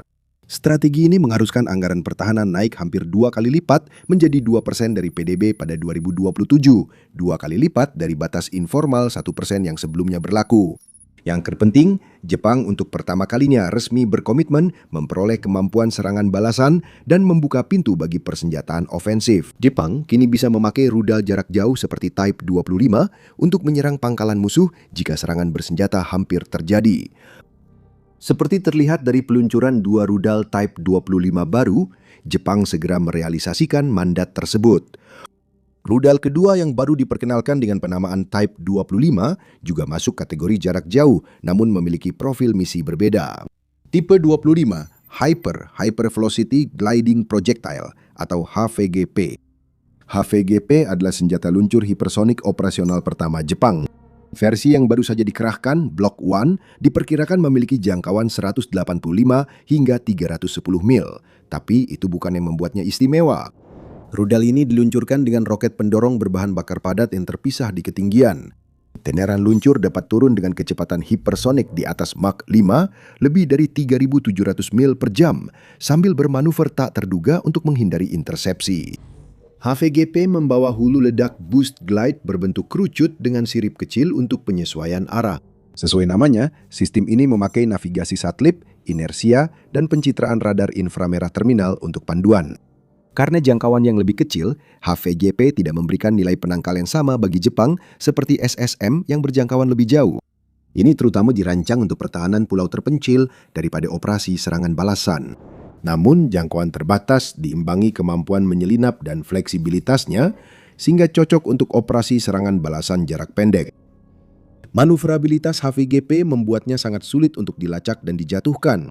Senjata ini efektif menyerang pangkalan musuh, menargetkan aset penting seperti pusat komando, kelompok amfibi, dan dek kapal induk dengan hulu ledak penembus baja atau proyektil eksplosif. Di rantai pulau yang diperebutkan dengan ketat, HVGP bisa menciptakan efek penangkalan tersendiri. Kapal musuh dan lokasi peluncuran rudal akan dipaksa tetap di luar jangkauan karena khawatir serangan rudal yang sulit dideteksi serta hampir mustahil dicegat. Dengan jumlah yang cukup, kombinasi tipe 25 SSM dan HVGP dapat secara signifikan memperluas cakupan pertahanan Jepang hingga meliputi Laut Cina Timur dan wilayah di dekat Taiwan. Blok 1 kini difokuskan untuk pelatihan dan penyesuaian. Varian Blok 2 yang dijadwalkan untuk tahun 2030-an akan memiliki jangkauan antara 1.300 hingga 1.800 mil. Itu akan membuat mereka menjadi ancaman serangan balasan yang lebih besar dibandingkan Type 25 SSM saat ini, baik dari segi jangkauan maupun kemampuan manuver. Jepang juga berencana meluncurkan varian tambahan dari kapal dan udara pada tahun fiskal 2027 untuk membangun arsitektur serangan berlapis dan terdistribusi. Arsitektur ini mengintegrasikan dua tipe 25 baru dengan sistem sekutu Jepang yang sudah mapan, terutama Amerika Serikat. Jepang akan menempatkan rudal Tomahawk buatan Amerika di 8 kapal perusak Aegis miliknya. Juga pada bulan Maret 2026, kapal perusak kelas Kongo JS Chokai berhasil ditingkatkan kemampuannya untuk meluncurkan Tomahawk. Untuk pertama kalinya, kapal perang Jepang bisa menyerang target lebih dari 1.000 mil jauhnya. JS Chokai menyelesaikan pelatihan kru dan modifikasi di pangkalan San Diego lebih cepat dari jadwal. Uji tembak langsung dijadwalkan Agustus 2026 sebelum kembali ke pangkalan udara Sasebo. Ada masalah. Jepang mungkin harus menunggu lama sebelum Tomahawk mereka dikirim. Jepang memesan 400 Tomahawk, masing-masing 200 untuk varian Blok 4 dan Blok 5 dalam 1,7 miliar dolar pada tahun 2024. Pengiriman direncanakan selesai pada tahun 2027. Amerika Serikat telah begitu sering memakai Tomahawk terhadap Iran hingga rantai pasokan yang sudah terbatas pun terganggu. Amerika Serikat cepat menghabiskan persediaannya dengan kecepatan yang tak tergantikan. Sebelum perang, Amerika Serikat memiliki sekitar 3.000 hingga 4.500 varian Blok 4 dan 5 yang tersedia. Dilaporkan bahwa Amerika Serikat menghabiskan 400 unit dalam 72 jam pertama melawan Iran dan 850 unit dalam bulan pertama. Sementara itu, produksi tahunan hanya berkisar antara 60 hingga 90 unit per tahun. Departemen Pertahanan AISREC dan Raytheon sepakat pada Februari 2026 untuk menaikkan produksi jadi 1.000 Tomahawk per tahun. Namun proses ini butuh waktu dan prioritas utama tetap kebutuhan angkatan bersenjata AISREC. Bagi Jepang, situasi ini menegaskan pentingnya kemampuan mengembangkan senjata canggih sendiri. Hal serupa terjadi pada perjuangan Ukraina mendapatkan rudal PAK-3 yang makin langka untuk sistem Patriot mereka. Memang, perang melawan Iran semakin menekan persediaan senjata Amerika Serikat dari segala jenis yang menjadi inti pertahanan semua sekutunya. Anda bisa memahami mengapa pemimpin militer dan politik global dari Uni Eropa hingga Jepang menyerukan kemandirian senjata seperti yang dikembangkan Ukraina. Rudal tipe 25 baru milik Jepang sudah memberikan banyak bahan pertimbangan tambahan bagi Xi, Kim, dan Putin. Militer Tiongkok sedang dibersihkan dari dalam saat pemimpin negara itu Xi Jinping melakukan pembersihan besar-besaran terhadap pejabat tinggi. Tidak ada yang tanpa aman, bahkan jenderal paling dihormati dengan pengalaman puluhan tahun pun didepak. Xi yakin pendekatan ini akan membangun tentara yang lebih loyal, moden, dan efektif. Dia salah. Banyak ahli justru berpendapat bahwa tindakannya menghancurkan kekuatan dan kohesi dasar militer. menjadikan Tentara Pembebasan Rakyat (PLA) mundur beberapa dekada dan menjerumuskan Angkatan Bersenjata Tiongkok ke dalam krisis yang mungkin tidak akan pernah mereka pulihkan. Jadi, untuk memahami cerita ini, pertanyaan pertama yang harus dijawab adalah mengapa? Mengapa? Saat Tiongkok memperluas militer dan membangun angkatan laut terbesar di dunia, apakah Xi Jinping akan berani mengguncang militernya sendiri? Jawabannya secara sederhana adalah soal kendali. Pada tahun 2017, saat Kongres Partai ke-19 Xi mengumumkan rencana untuk membangun kekuatan militer kelas dunia yang sesungguhnya. Pada tahun 2020, dia ingin pasukan darat PLA menjadi sepenuhnya termekanisasi dengan kendaraan lapis baja kelas dunia dan teknologi informasi canggih yang membuka kemampuan strategis baru. Pada tahun 2035, dia memperkirakan modernisasi penuh militer akan selesai. Dan pada tahun 2049, yang juga merupakan peringatan 100 tahun berdirinya Republik Rakyat Tiongkok, status kelas dunia akan tercapai. Melalui modernisasi dan investasi pada sistem-sistem mutakhir, Xi berharap militer Tiongkok dapat memenuhi potensinya dan menjadi salah satu kekuatan tempur paling menakutkan yang pernah ada. Xi mungkin tak akan mampu menandingi militer Amerika Serikat, tapi ia ingin memperkecil kesenjangan antara kedua negara. Secara teori, hal ini akan memberikan Tiongkok lebih banyak kekuatan dan kebebasan untuk mengejar tujuan strategis jangka panjangnya, termasuk reunifikasi yang sering dibicarakan dengan Taiwan dengan risiko yang lebih kecil musuh-musuh negara itu ikut campur. Namun Xi tidak hanya ingin militer berteknologi tinggi yang kuat, ia juga menginginkan militer dengan disiplin, profesionalisme, dan loyalitas tinggi. Ia menginginkan angkatan bersenjata yang selalu patuh, di mana setiap anggota, dari prajurit terendah hingga perwira tertinggi, sepenuhnya berkomitmen pada tujuan dan bersedia menaati setiap perintah partai berkuasa tanpa pertanyaan atau keraguan. Sebuah angkatan bersenjata yang hanya dia sendiri yang mengendalikan. Tidak ada tempat dalam angkatan bersenjata seperti itu untuk para pemikir bebas, untuk orang-orang yang mungkin mengganggu tatanan atau melawan arus. Jadi, orang-orang seperti itu sedang disingkirkan secara sistematis saat ini juga. Apakah kita sudah di Perang Dunia Ketiga? Tergantung apa yang kamu baca. Rasanya kita hidup di realitas berbeda. Mengikuti berita pun kini tidak lagi sulit. Sulit memastikan apa yang benar-benar terjadi. Misalnya, cerita ini diberitakan hampir 200 sumber dari berbagai spektrum. Beritanya menyebutkan militer Amerika Serikat mengatakan blokade mereka terhadap pelabuhan Iran telah sepenuhnya menghentikan aktivitas perdagangan dalam waktu 36 jam. Namun, hanya satu hari sebelumnya, ada berita lain yang sebagian besar diliput oleh hampir 80 sumber, kebanyakan berpandangan kiri, mengatakan lalu lintas laut di Selat Hormuz hampir tidak terpengaruh pada hari pertama blokade. Jadi, mana yang benar? Penutupan total atau hampir tidak ada gangguan, atau mungkinkah keduanya benar? Perbezaan dalam pemberitaan itulah alasan utama kami menggunakan Ground News untuk membantu kami tetap mendapatkan informasi tentang berbagai konflik yang sedang terjadi di seluruh dunia. Melihat satu judul berita saja membuat anda hanya mendapat satu sudut pandang dan pemahaman berbeda tentang kejadian sebenarnya. Ground News mengumpulkan ribuan berita harian dan mengaturnya per topik, menampilkan bias, keandalan, dan kepemilikan sumber agar anda dapat melihat berbagai sudut pandang di satu tempat. Blind Spot adalah fitur yang sering kami gunakan akhir-akhir ini. Fitur ini menampilkan berita yang ramai dibahas satu sisi spektrum politik, namun jarang dibicarakan sisi lain. Keluar dari ruang gema membantu anda memahami situasi dengan lebih akurat terlepas dari posisi politik anda. Dan itu sangat penting ketika kita ingin menembus kabut perang. Jadi, kunjungi ground.news/military, ground.news/military show atau pindai kode QR untuk mendapatkan diskon 40% pada paket akses tak terbatas Vantage. Dan itu membuat harganya jadi lebih murah dari secangkir kopi. Jadi, coba sendiri Ground News.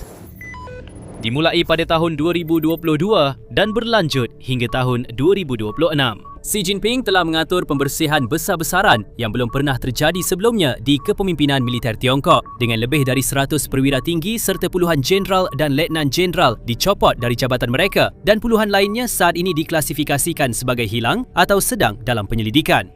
Mereka ini bukan sekadar perwira acah atau individu berpangkat rendah. Mereka adalah beberapa pemimpin militer paling berpengalaman di Tiongkok. Pada akhir tahun 2024 misalnya, mantan Menteri Pertahanan Negara itu, Wei Fenghe, diselidiki atas tuduhan korupsi. dan akhirnya dikeluarkan dari Partai Komunis Tiongkok PKT dengan pangkat jenderal di pasukan roket dicabut. Pengganti Wei, Li Shangfu, juga secara misterius menghilang dari kehidupan publik pada tahun 2023 sebelum dicopot dari jabatannya dan dikeluarkan dari partai, mencetak rekor sebagai Menteri Pertahanan Nasional dengan masa jabatan terpendek dalam sejarah. Liu Yuchao, Komandan Pasukan Roket Tentara Pembebasan Rakyat, adalah nama besar lain yang tumbang, secara resmi dikeluarkan dari partai pada Juli 2024. Dan pada tahun 2025, pembersihan semakin cepat dengan banyak jeneral termasuk He Weiwei-dong dan Miao Hua dituduh melakukan apa yang disebut Partai Komunis Tiongkok sebagai kejahatan yang sangat serius. Tahun 2026 belum menunjukkan tanda-tanda trend ini mereda. Bahkan pada bulan Januari, Tiongkok mengumumkan pencopotan dua jeneral tertinggi di Komisi Militer Pusatnya, Liao Zhenli dan Jiang Yusa. Liao mendedikasikan seluruh hidupnya untuk militer, bergabung dengan PLA pada tahun 1983 dan lulus dari Universitas Pertahanan Nasional PLA setahun kemudian. Dia kemudian memainkan peran penting dalam konflik Tiongkok-Vietnam yang berlangsung sepanjang tahun 1980-an hingga 1991 dan terkenal kerana membantu mempertahankan garis pertahanan dari tidak kurang dari 36 serangan terpisah oleh Vietnam. Seiring berjalannya waktu, dia naik pangkat menjadi Kepala Staf Angkatan Darat Grup ke-65 pada tahun 2009. Kepala Staf Polisi Bersenjata Rakyat pada tahun 2015. Kepala Staf Angkatan Darat PLA di tahun yang sama dan Kepala Staf Departemen Staf Gabungan CMC pada tahun 2023. Zhang juga menikmati kerjaya yang sama suksesnya. Putra dari Jenderal Zhang Zongsen, seorang tokoh PLA yang juga sangat sukses dan banyak menerima penghargaan, Zhang bergabung dengan militer pada tahun 1968 dan bertempur dalam Perang Tiongkok-Vietnam. Di sana, saat usianya baru pertengahan 20-an dan menjabat sebagai komandan kompi, Zhang menunjukkan tingkat kemampuan taktis yang luar biasa, jauh melampaui usianya. Unitnya tertahan saat berusaha menyerbu posisi di puncak bukit yang dibentengi.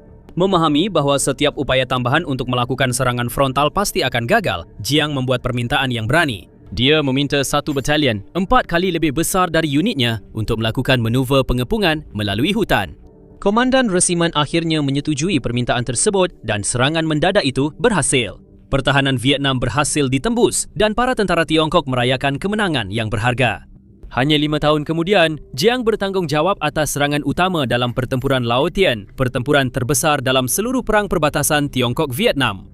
Sekali lagi, taktiknya sangat berani dan ambisius. Strateginya yang melibatkan rencana koordinasi infanteri artileri lengkap pertama militer sejak revolusi kebudayaan membutuhkan dukungan artileri dalam jumlah besar, jauh melebihi apa yang biasanya diminta atau berhak didapatkan oleh seorang komandan resimen. Namun sekali lagi, strategi itu berhasil.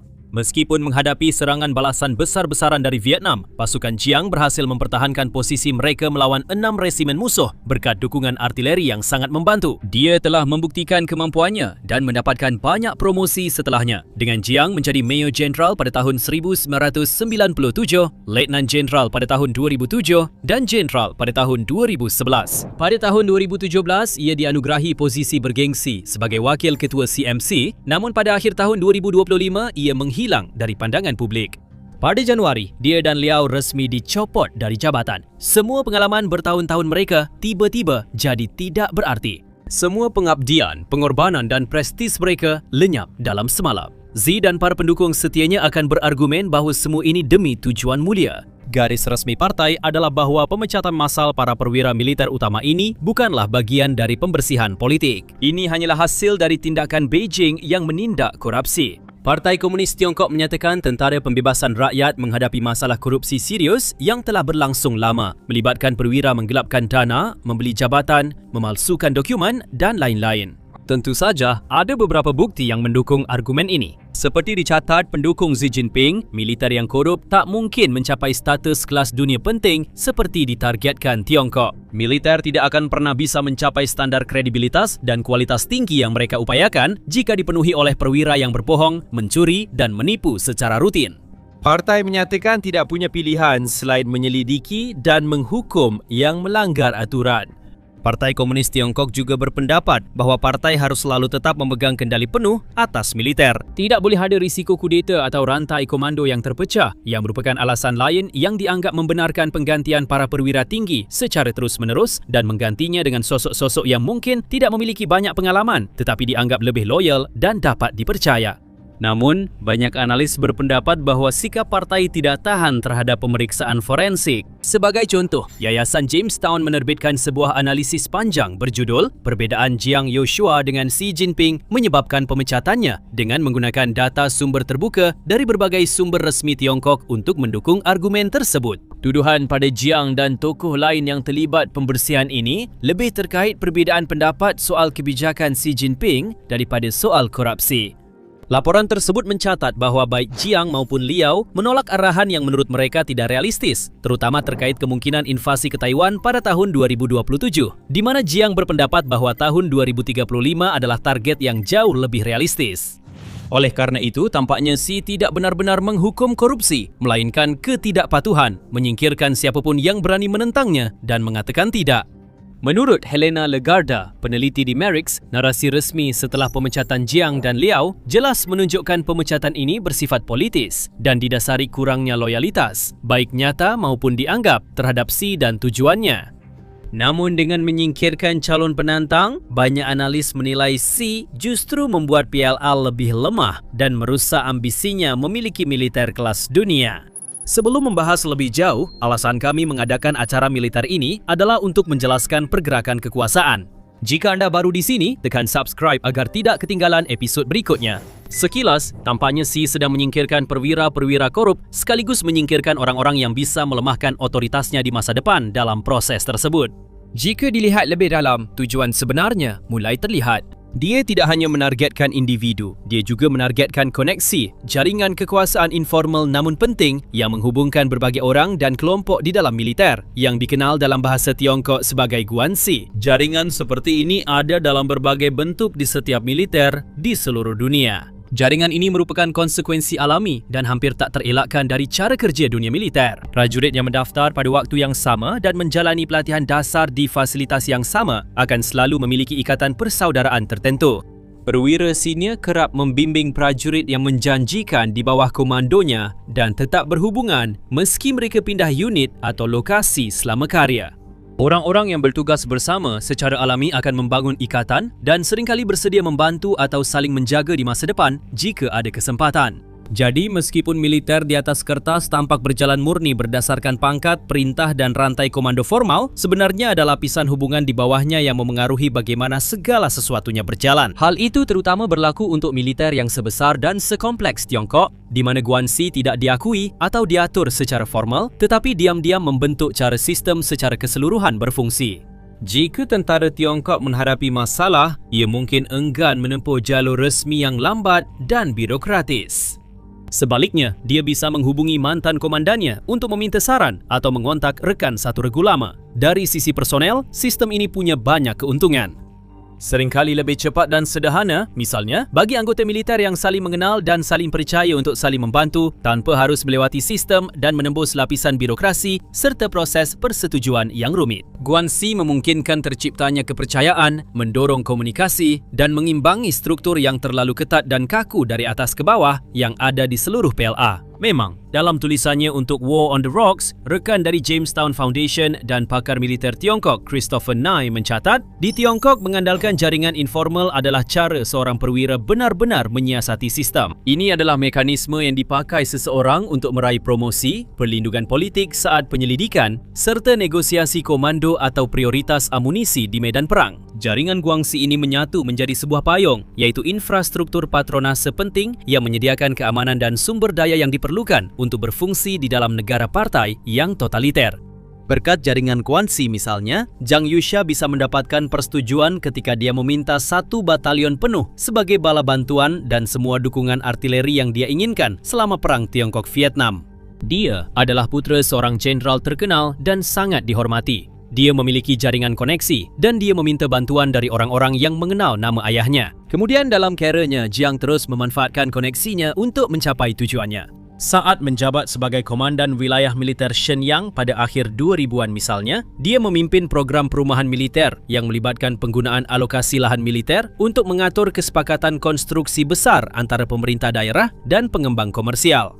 Ini sangat bermanfaat bagi personel militer karena berhasil menyediakan perumahan bagi ribuan perwira dan Jiang melakukannya dengan cara yang membantu melewati kendala formal yang biasanya membuat pencapaian ini hampir mustahil.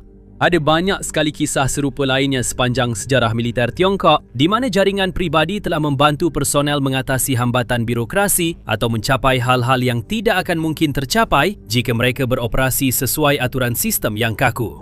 Para komandan berpangkat tinggi, misalnya, dapat mengenali rekrutan yang paling berbakat dan ambisius dalam jaringan guansi mereka sendiri dan mengangkat mereka ke posisi yang lebih tinggi. Para perwira juga memanfaatkan koneksi mereka untuk membantu segala hal, mulai dari pengadaan senjata hingga koordinasi antar departemen. Para sinis bisa berargumen bahawa jenis koneksi seperti ini menyebabkan bias atau ketidakseimbangan dalam mesin militer. Sementara itu, mereka yang lebih faham berpendapat jaringan-jaringan ini adalah produk alami dan sehat dari mesin tersebut, serta hasil tak terelakkan dari dedikasi pada militer.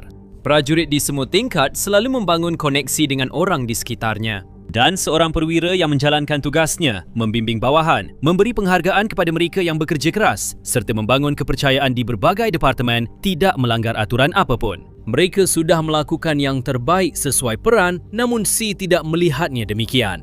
Seperti yang dicatat ni, pemimpin Tiongkok memiliki kecenderungan untuk memandang jaringan informal dengan kecurigaan terus-menerus. Menurutnya, selalu ada risiko dalam guansi kerana jika banyak perwira tinggi membentuk koneksi dan kelompok sendiri, mereka bisa mengkonsolidasikan kekuatan untuk menentang perintah partai atau membentuk militer sesuai keinginan mereka, bukan keinginannya. Tentara ideal Xi Jinping adalah tentara di mana komando tertingginya teratomisasi dengan para perwira dan pejabat yang kompeten, mudah digantikan dan sangat setia hanya kepada pemimpin tertinggi. Dia tidak ingin mereka saling membangun koneksi atau sesekali melanggar aturan demi menghemat waktu atau saling membantu. Dia menginginkan sebuah sistem yang diatur dengan ketat dan benar-benar dapat diprediksi, di mana setiap anggota personel, tidak peduli pengalaman atau senioritas mereka, selalu melakukan persis seperti yang diperintahkan setiap saat. Jadi, dia menyingkirkan orang-orang yang tidak sesuai dengan visinya dan sekaligus menghancurkan jaringan informal tersebut. Dia jelas berfikir itu adalah langkah yang tepat, satu-satunya cara untuk mencapai tujuannya. Kenyataannya, hal ini cenderung lebih merugikan daripada menguntungkan kerana menyingkirkan banyak perwira senior sekaligus tak hanya menghilangkan individu, tapi juga merusak sistem yang mereka jaga. Mereka bukan prajurit biasa. Mereka memiliki pengalaman puluhan tahun memimpin dan bukti kompetensi serta keberhasilan di tingkat tertinggi.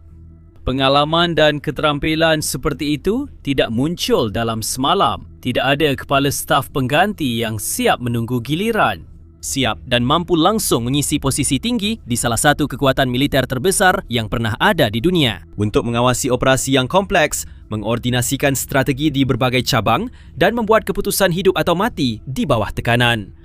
Xi secara aktif menyelidiki, menangkap dan mengusir sedikit orang berharga yang sebenarnya bisa mengisi peran-peran seperti ini sesuai standar kelas dunia yang ia inginkan.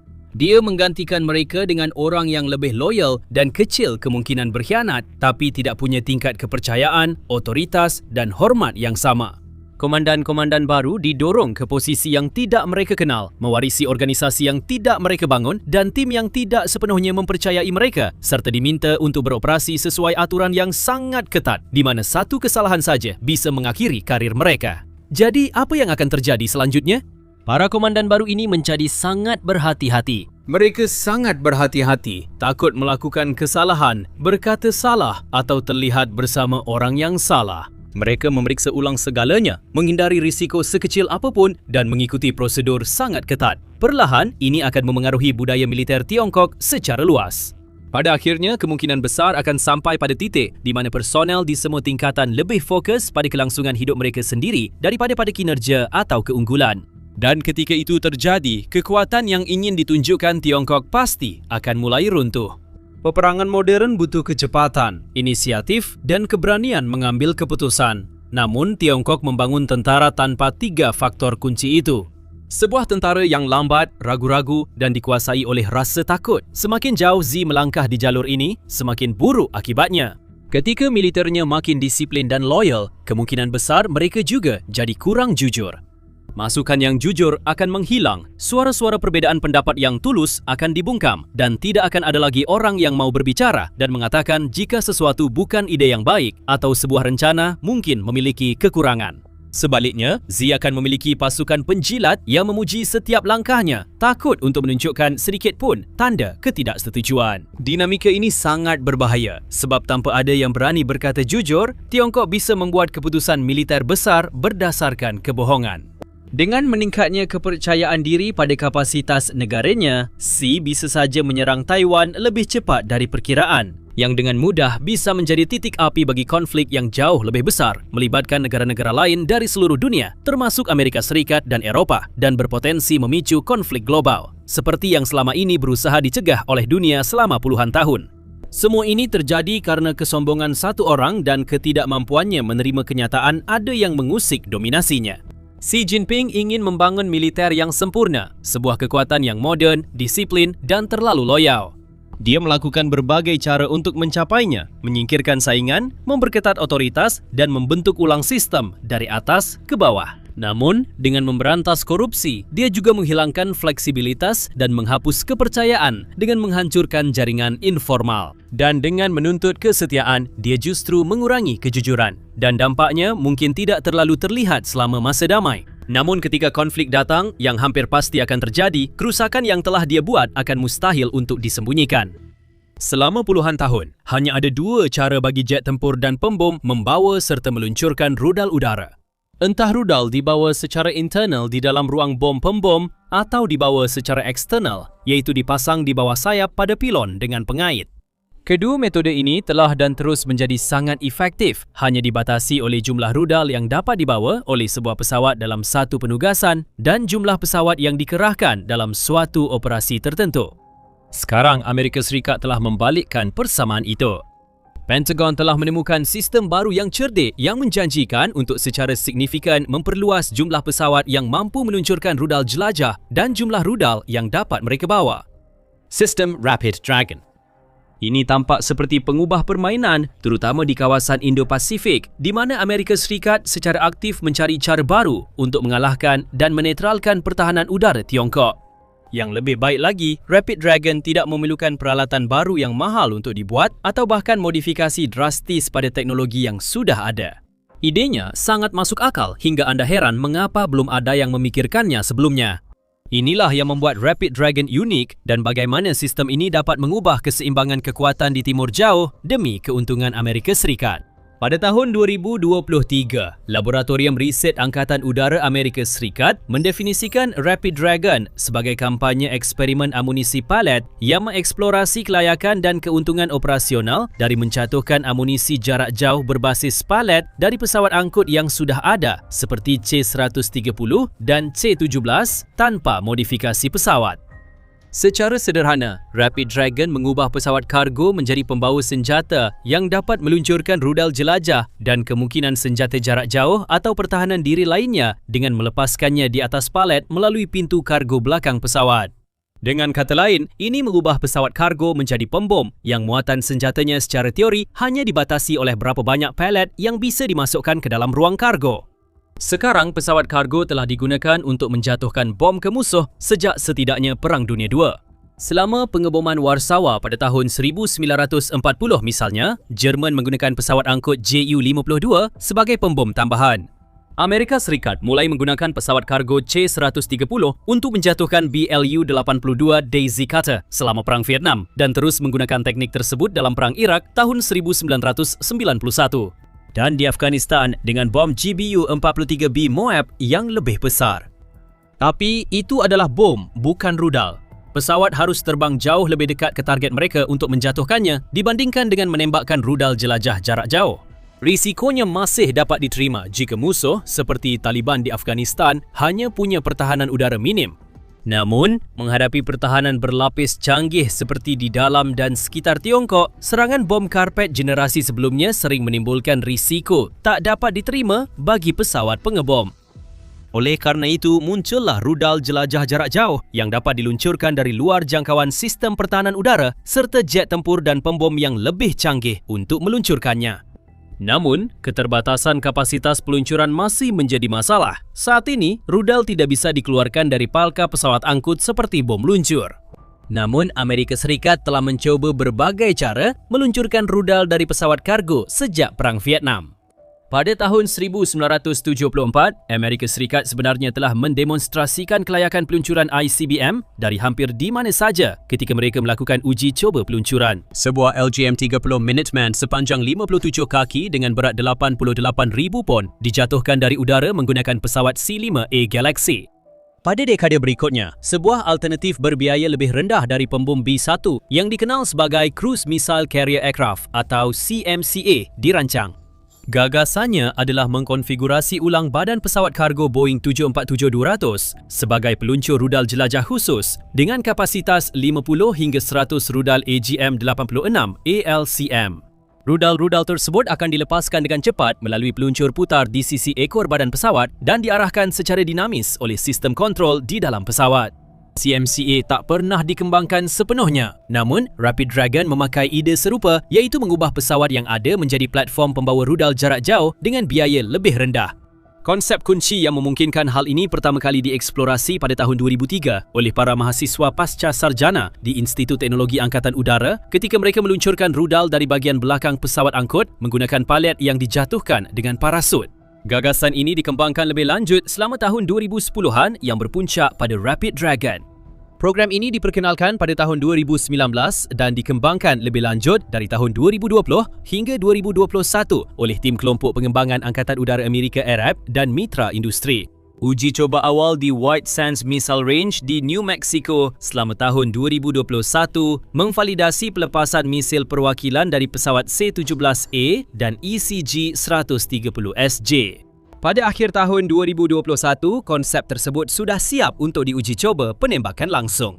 Dalam uji coba penembakan langsung pertama dan terakhirnya di atas Teluk Mexico pada 16 Desember 2021, Rapid Dragon bersenjata menerima data target dari not komando dan kontrol yang jauh saat penerbangan di atas pesawat kargo MC-130J.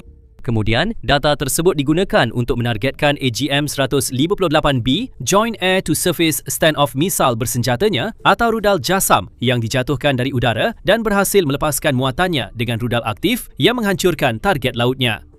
Hampir setahun kemudian, pada November 2022, uji tembak langsung pertama di kawasan Eropah dilakukan. Demonstrasi pelepasan udara JASSM dari MCU-130J dalam pelet Rapid Dragon dilakukan di Undoya Space Test Range di Norwegia sebagai bahagian dari latihan militer Atreus 2022. Dan sekarang, di tahun 2026, fasa eksperimen telah selesai dan Rapid Dragon siap untuk beraksi.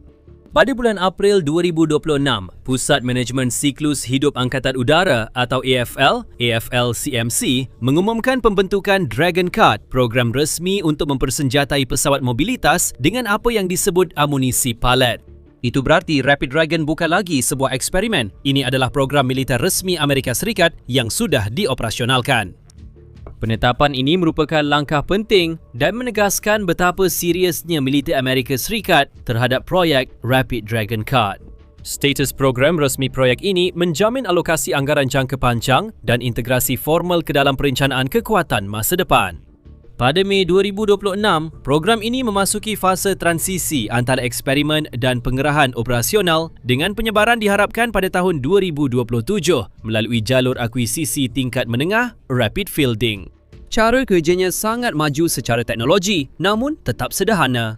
Rapid Dragon seperti ruang bom pintar dan sekali pakai dalam sebuah kotak yang mencakup antarmuka yang memungkinkan informasi penargetan dikirimkan ke amunisi dari pusat kendali tembakan yang jauh. Rudal-rudal tersebut dimasukkan ke dalam modul peluncur berpalet yang kemudian dimuat ke pesawat angkut. Pemuatan dilakukan lewat sistem penanganan kargo standar yang umum dipakai di seluruh armada komando mobilitas udara. Setelah dilepas dari rem belakang, palet distabilkan di bawah parasut lalu melepaskan rudal jelajah secara berurutan di udara. Terdengar seperti solusi sederhana dan berteknologi rendah ya? Memang begitu, sistem ini memakai pesawat kargo militer Amerika Serikat standard tanpa modifikasi dan pelepasan rudal tidak butuh keahlian ekstra dari kru selain yang diperlukan untuk penerjunan udara biasa seperti suplai atau kendaraan. Tapi jangan meremehkan kecerdikan teknologi dan prosedur yang membuat hal ini menjadi mungkin. Tidak seperti banyak program pertahanan lama, Dragoncard disusun untuk memaksimalkan hak data pemerintah dan menjaga kendali pemerintah atas baseline teknisnya. Menurut Kent Mueller, manager program rekayasa sistem dan arsitek program di program Dragoncard, Dragoncard benar-benar merupakan impian sistem yang sejak lahir sudah digital yang menjadi kenyataan. Ini adalah sistem yang lahir di dalam model rekayasa sistem berbasis model. Rekayasa sistem berbasis model atau MBSE adalah metodologi yang menggunakan model formal, bukan dokumen, untuk mendefinisikan, merancang dan memverifikasi sistem yang kompleks. Ini mewakili perubahan mendasar dalam cara organisasi teknik mendokumentasikan dan mengomunikasikan kebutuhan sistem, arsitektur dan perilaku. Alih-alih mengandalkan dokumen, MBSE menggunakan model terintegrasi yang dapat dibaca mesin sebagai satu-satunya sumber kebenaran. Jadi bagaimana hal itu diterapkan pada Dragoncard? Mueller menjelaskan, karena kami mengendalikan rekayasa, jika ada muatan baru butuh modul peluncuran lebih panjang, kami cukup memodelkan, menganalisis jalur beban, lalu mengirim model ke vendor produksi. Jadi, dengan merakit teknologi yang sudah terbukti dan ada dengan cara-cara baru, serta menjaga kendali ketat atas arsitektur digital, kantor program telah menghilangkan hambatan tradisional, memungkinkan peningkatan skala yang cepat dan pembaruan di masa depan. Lebih dari itu, sistem iterasi cepat modular ini sudah terbukti dalam praktik. Ukuran kotak penempatan dalam pengujian dapat dikonfigurasi mulai dari 4 hingga 45 AGM 158B JAS MER atau rudal jelajah jarak jauh. Namun, Rapid Dragon, Dragoncard tidak hanya dirancang untuk meluncurkan satu jenis rudal saja. Dalam jangka panjang, menurut AFL/CMC, kantor program berupaya menyederhanakan ruang pertempuran dengan mengembangkan satu jenis amunisi udara ke permukaan yang umum, terjangkau, mudah beradaptasi dan memiliki jangkauan serang yang signifikan. Sekarang, desain rudal itu seharusnya memungkinkan untuk diluncurkan baik dari konfigurasi peluncuran berbasis palet maupun yang digantung. Namun, sampai desain itu benar-benar selesai, sistem Rapid Dragoncard telah dirancang untuk menangani berbagai jenis rudal jelajah yang sudah ada dan beberapa rudal baru. Sistem peluncuran berbasis palet ini dibuat Lockheed Martin untuk membawa dan meluncurkan berbagai varian JAS yang mereka kembangkan. Itu termasuk AGM-158B JAS MER yang telah disebutkan sebelumnya, sebuah rudal jelajah serangan darat siluman dengan jangkauan 575 mil dan varian BB-2 yang memiliki peningkatan kemampuan siluman serta ketahanan terhadap peperangan elektronik. Ini juga mencakup AGM-158C LRA-LRASM atau rudal anti kapal jarak jauh yang menawarkan jangkauan serupa. Sambil membawa sistem pemandu yang lebih canggih yang dirancang khusus untuk peperangan maritim serta JAS MXR yang akan datang dengan jangkauan 1,000 mil. Namun, sekuat apapun senjata-senjata ini juga sangat mahal dan membutuhkan waktu lama untuk diproduksi. Sekitar 3,232 unit varian B dari JAS MER akan diproduksi secara total dengan pesanan untuk Amerika Serikat serta Jepang, Belanda, Polandia, Finlandia dan Australia. Biaya per unit bervariasi tergantung pada batch produksi, mulai dari 1 juta hingga 1,6 juta dolar per unit. Harga tertinggi itu juga biasanya merupakan biaya untuk varian BB-2 yang telah ditingkatkan dengan total produksi sebanyak 4,656 unit. Varian C atau rudal anti kapal LRASM jauh lebih mahal berkat tambahan pengenalan target otonom, pencari IRRF dan data link. Biaya per unit bisa mencapai hingga 3,5 juta dolar per unit. Karena masih dalam pengembangan, total produksi dan biaya per unit XR belum jelas. Tapi ada masalah yang lebih besar daripada biaya, yaitu tingkat produksi. Tingkat produksi saat ini untuk semua varian hanya sekitar 400 hingga 500 unit per tahun. Fasilitas produksi baru seluas 225,000 kaki persegi diperkenalkan pada tahun 2022 untuk meningkatkan produksi menjadi sekitar 1,000 unit per tahun berkat proses otomatis seperti jalur pengecatan robotik dan pengujian canggih. Masalahnya, Amerika Serikat bisa menguras persediaan itu sangat cepat. Selama 4 minggu pengeboman dalam operasi Epic Fury melawan Iran, diperkirakan Amerika Serikat telah menghabiskan persediaan itu. 45% dari persediaan rudal serangan presisi mereka, setengah dari pencegat THAAD mereka, hampir setengah dari persediaan rudal pertahanan udara Patriot Pac-3 mereka, sekitar 30% dari Tomahawk mereka dan lebih dari 20% dari JASSM jarak jauh mereka. Pengisian ulang persediaan itu akan memakan waktu bertahun-tahun meski tingkat produksinya ditingkatkan. Penilaian internal Pentagon sudah mulai membunyikan alarm tentang risiko kehabisan amunisi dalam waktu dekat.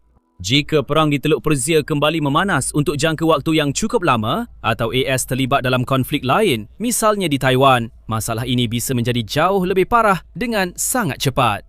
Sekarang, jika pembaruan berita harian dan analisis mendalam tentang perkembangan militer dan geopolitik terpenting adalah yang anda cari, pastikan anda berlangganan saluran ini.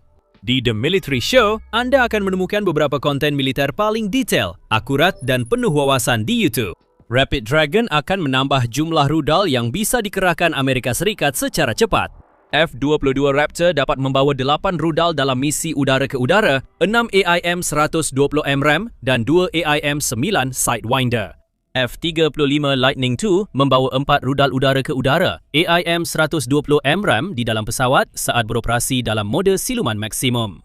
Rock Sidekick baru akan menambah total internal menjadi 6 MRAM, tetapi senjata jarak pendek seperti Sidewinder harus dipasang pada pylon sayap eksternal yang mengorbankan profil siluman radar jet tersebut.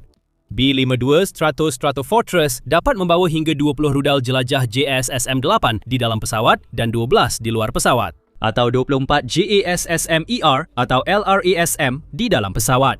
Kapasitas muatan eksternalnya sedang ditingkatkan untuk membawa beban yang lebih berat lagi. B-1B Lancer dapat membawa 24 rudal jelajah JASSM-ER atau LRASM di dalam pesawat, tetapi dengan pylon eksternal baru, kapasitas totalnya bisa meningkat menjadi 36 rudal. Itu deretan kekuatan tembak yang menakutkan, tapi inilah masalahnya. Dari pembom yang membawa JASSM, AS hanya memiliki 75 B-52 dan 45 atau 46 B-1B Lancer yang masih aktif beroperasi.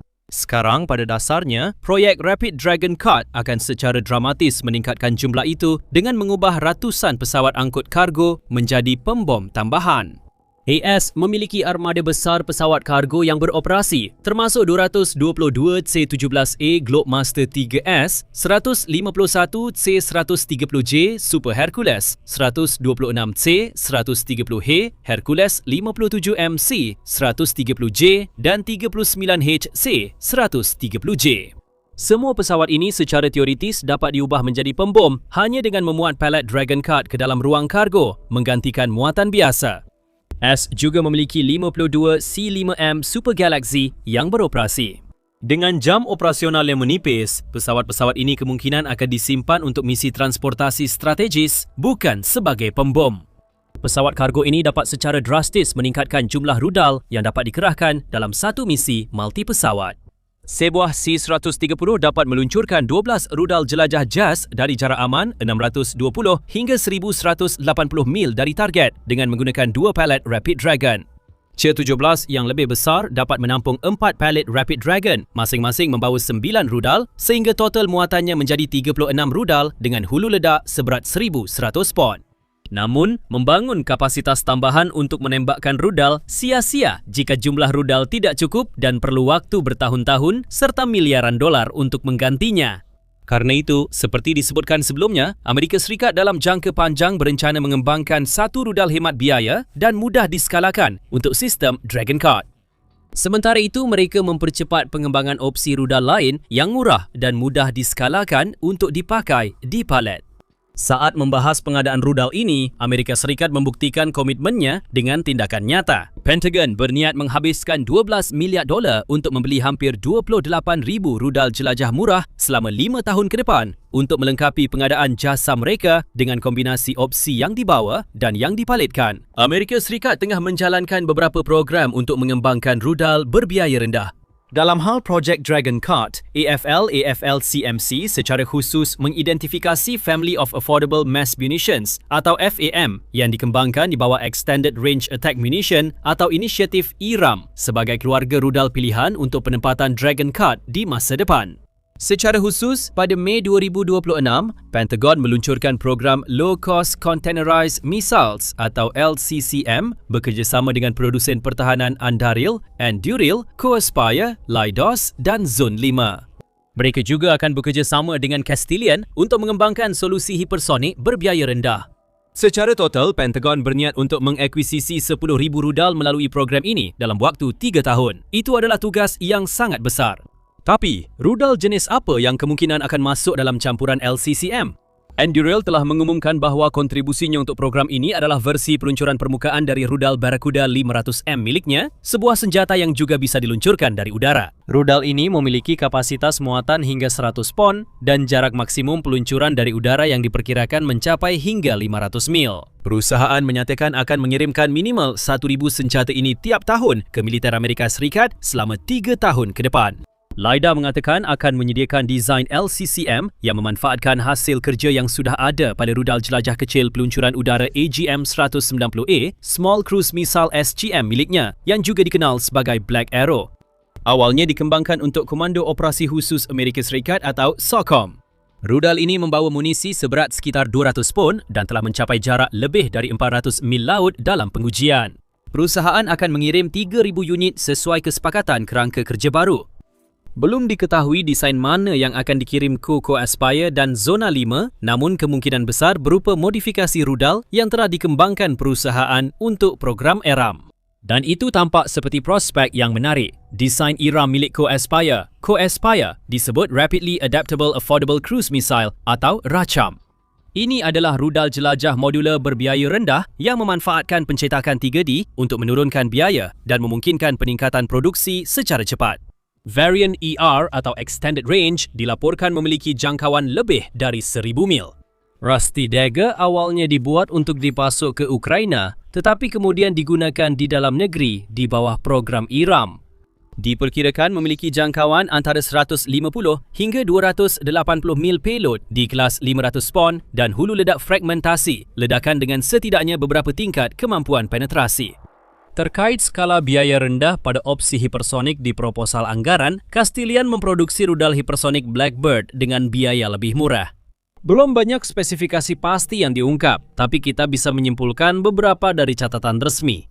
Menurut proposal anggaran Angkatan Darat untuk tahun fiskal 2026, tujuan dari Blackbird GL atau Ground Launched adalah untuk memberikan sekitar 80% kemampuan rudal serangan presisi Increment 4 dengan biaya yang jauh lebih rendah.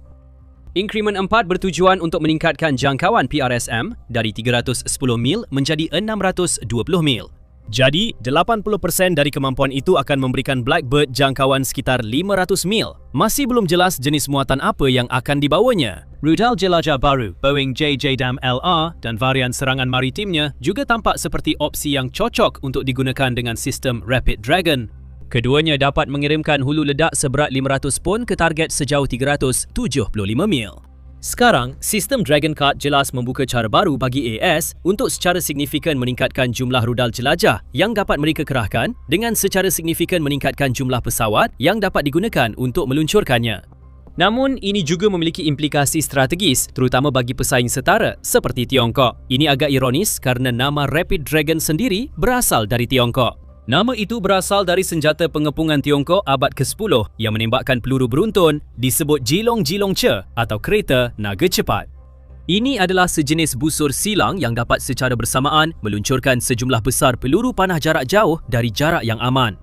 Demikian pula, sistem peluncuran naga cepat saat ini dirancang untuk membanjiri pertahanan musuh dari jarak senjata stand-off di mana pesawat peluncur tidak terancam. Sistem ini bisa cepat dikerahkan dengan armada angkut udara yang ada, memberi peningkatan besar dalam misi serangan massal dengan biaya dan pelatihan minimal. Selain menyediakan lebih banyak pembom dengan cepat, kereta naga juga memberi AS variasi lebih besar dalam serangan multi-cabang. AS kini dapat menggabungkan palet rudal jelajah berbiaya rendah dengan JASSM ER dan LR-LR-ASM kelas atas. Senjata yang lebih murah dapat membantu memenuhi wilayah udara musuh, sementara JASSM ER dan LR-LR-ASM yang siluman memburu target yang lebih bernilai tinggi. Penggunaan pesawat kargo sudah menimbulkan ambiguitas dalam perhitungan penargetan lawan. Apakah C-17 yang tampak tak berbahaya itu hanya mengangkut pasukan untuk pasukan A serta di wilayah itu? Mengapa mereka siap membuka pintu dan meluncurkan puluhan rudal presisi?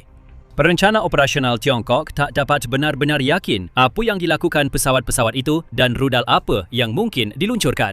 Ketika dikombinasikan dengan tautan data yang aman dan arsitektur penargetan jaringan, DragonCard juga mendukung konsep perang terdistribusi yang semakin menjadi inti dalam perencanaan operasional Amerika Serikat. Dengan menyebarkan serangan jarak jauh ke seluruh armada pesawat angkut daripada memusatkannya pada sejumlah terbatas pembom atau pesawat tempur taktis, Aris-Dragon meningkatkan cakupan ofensifnya sekaligus sangat mempersulit pertahanan terhadap mereka.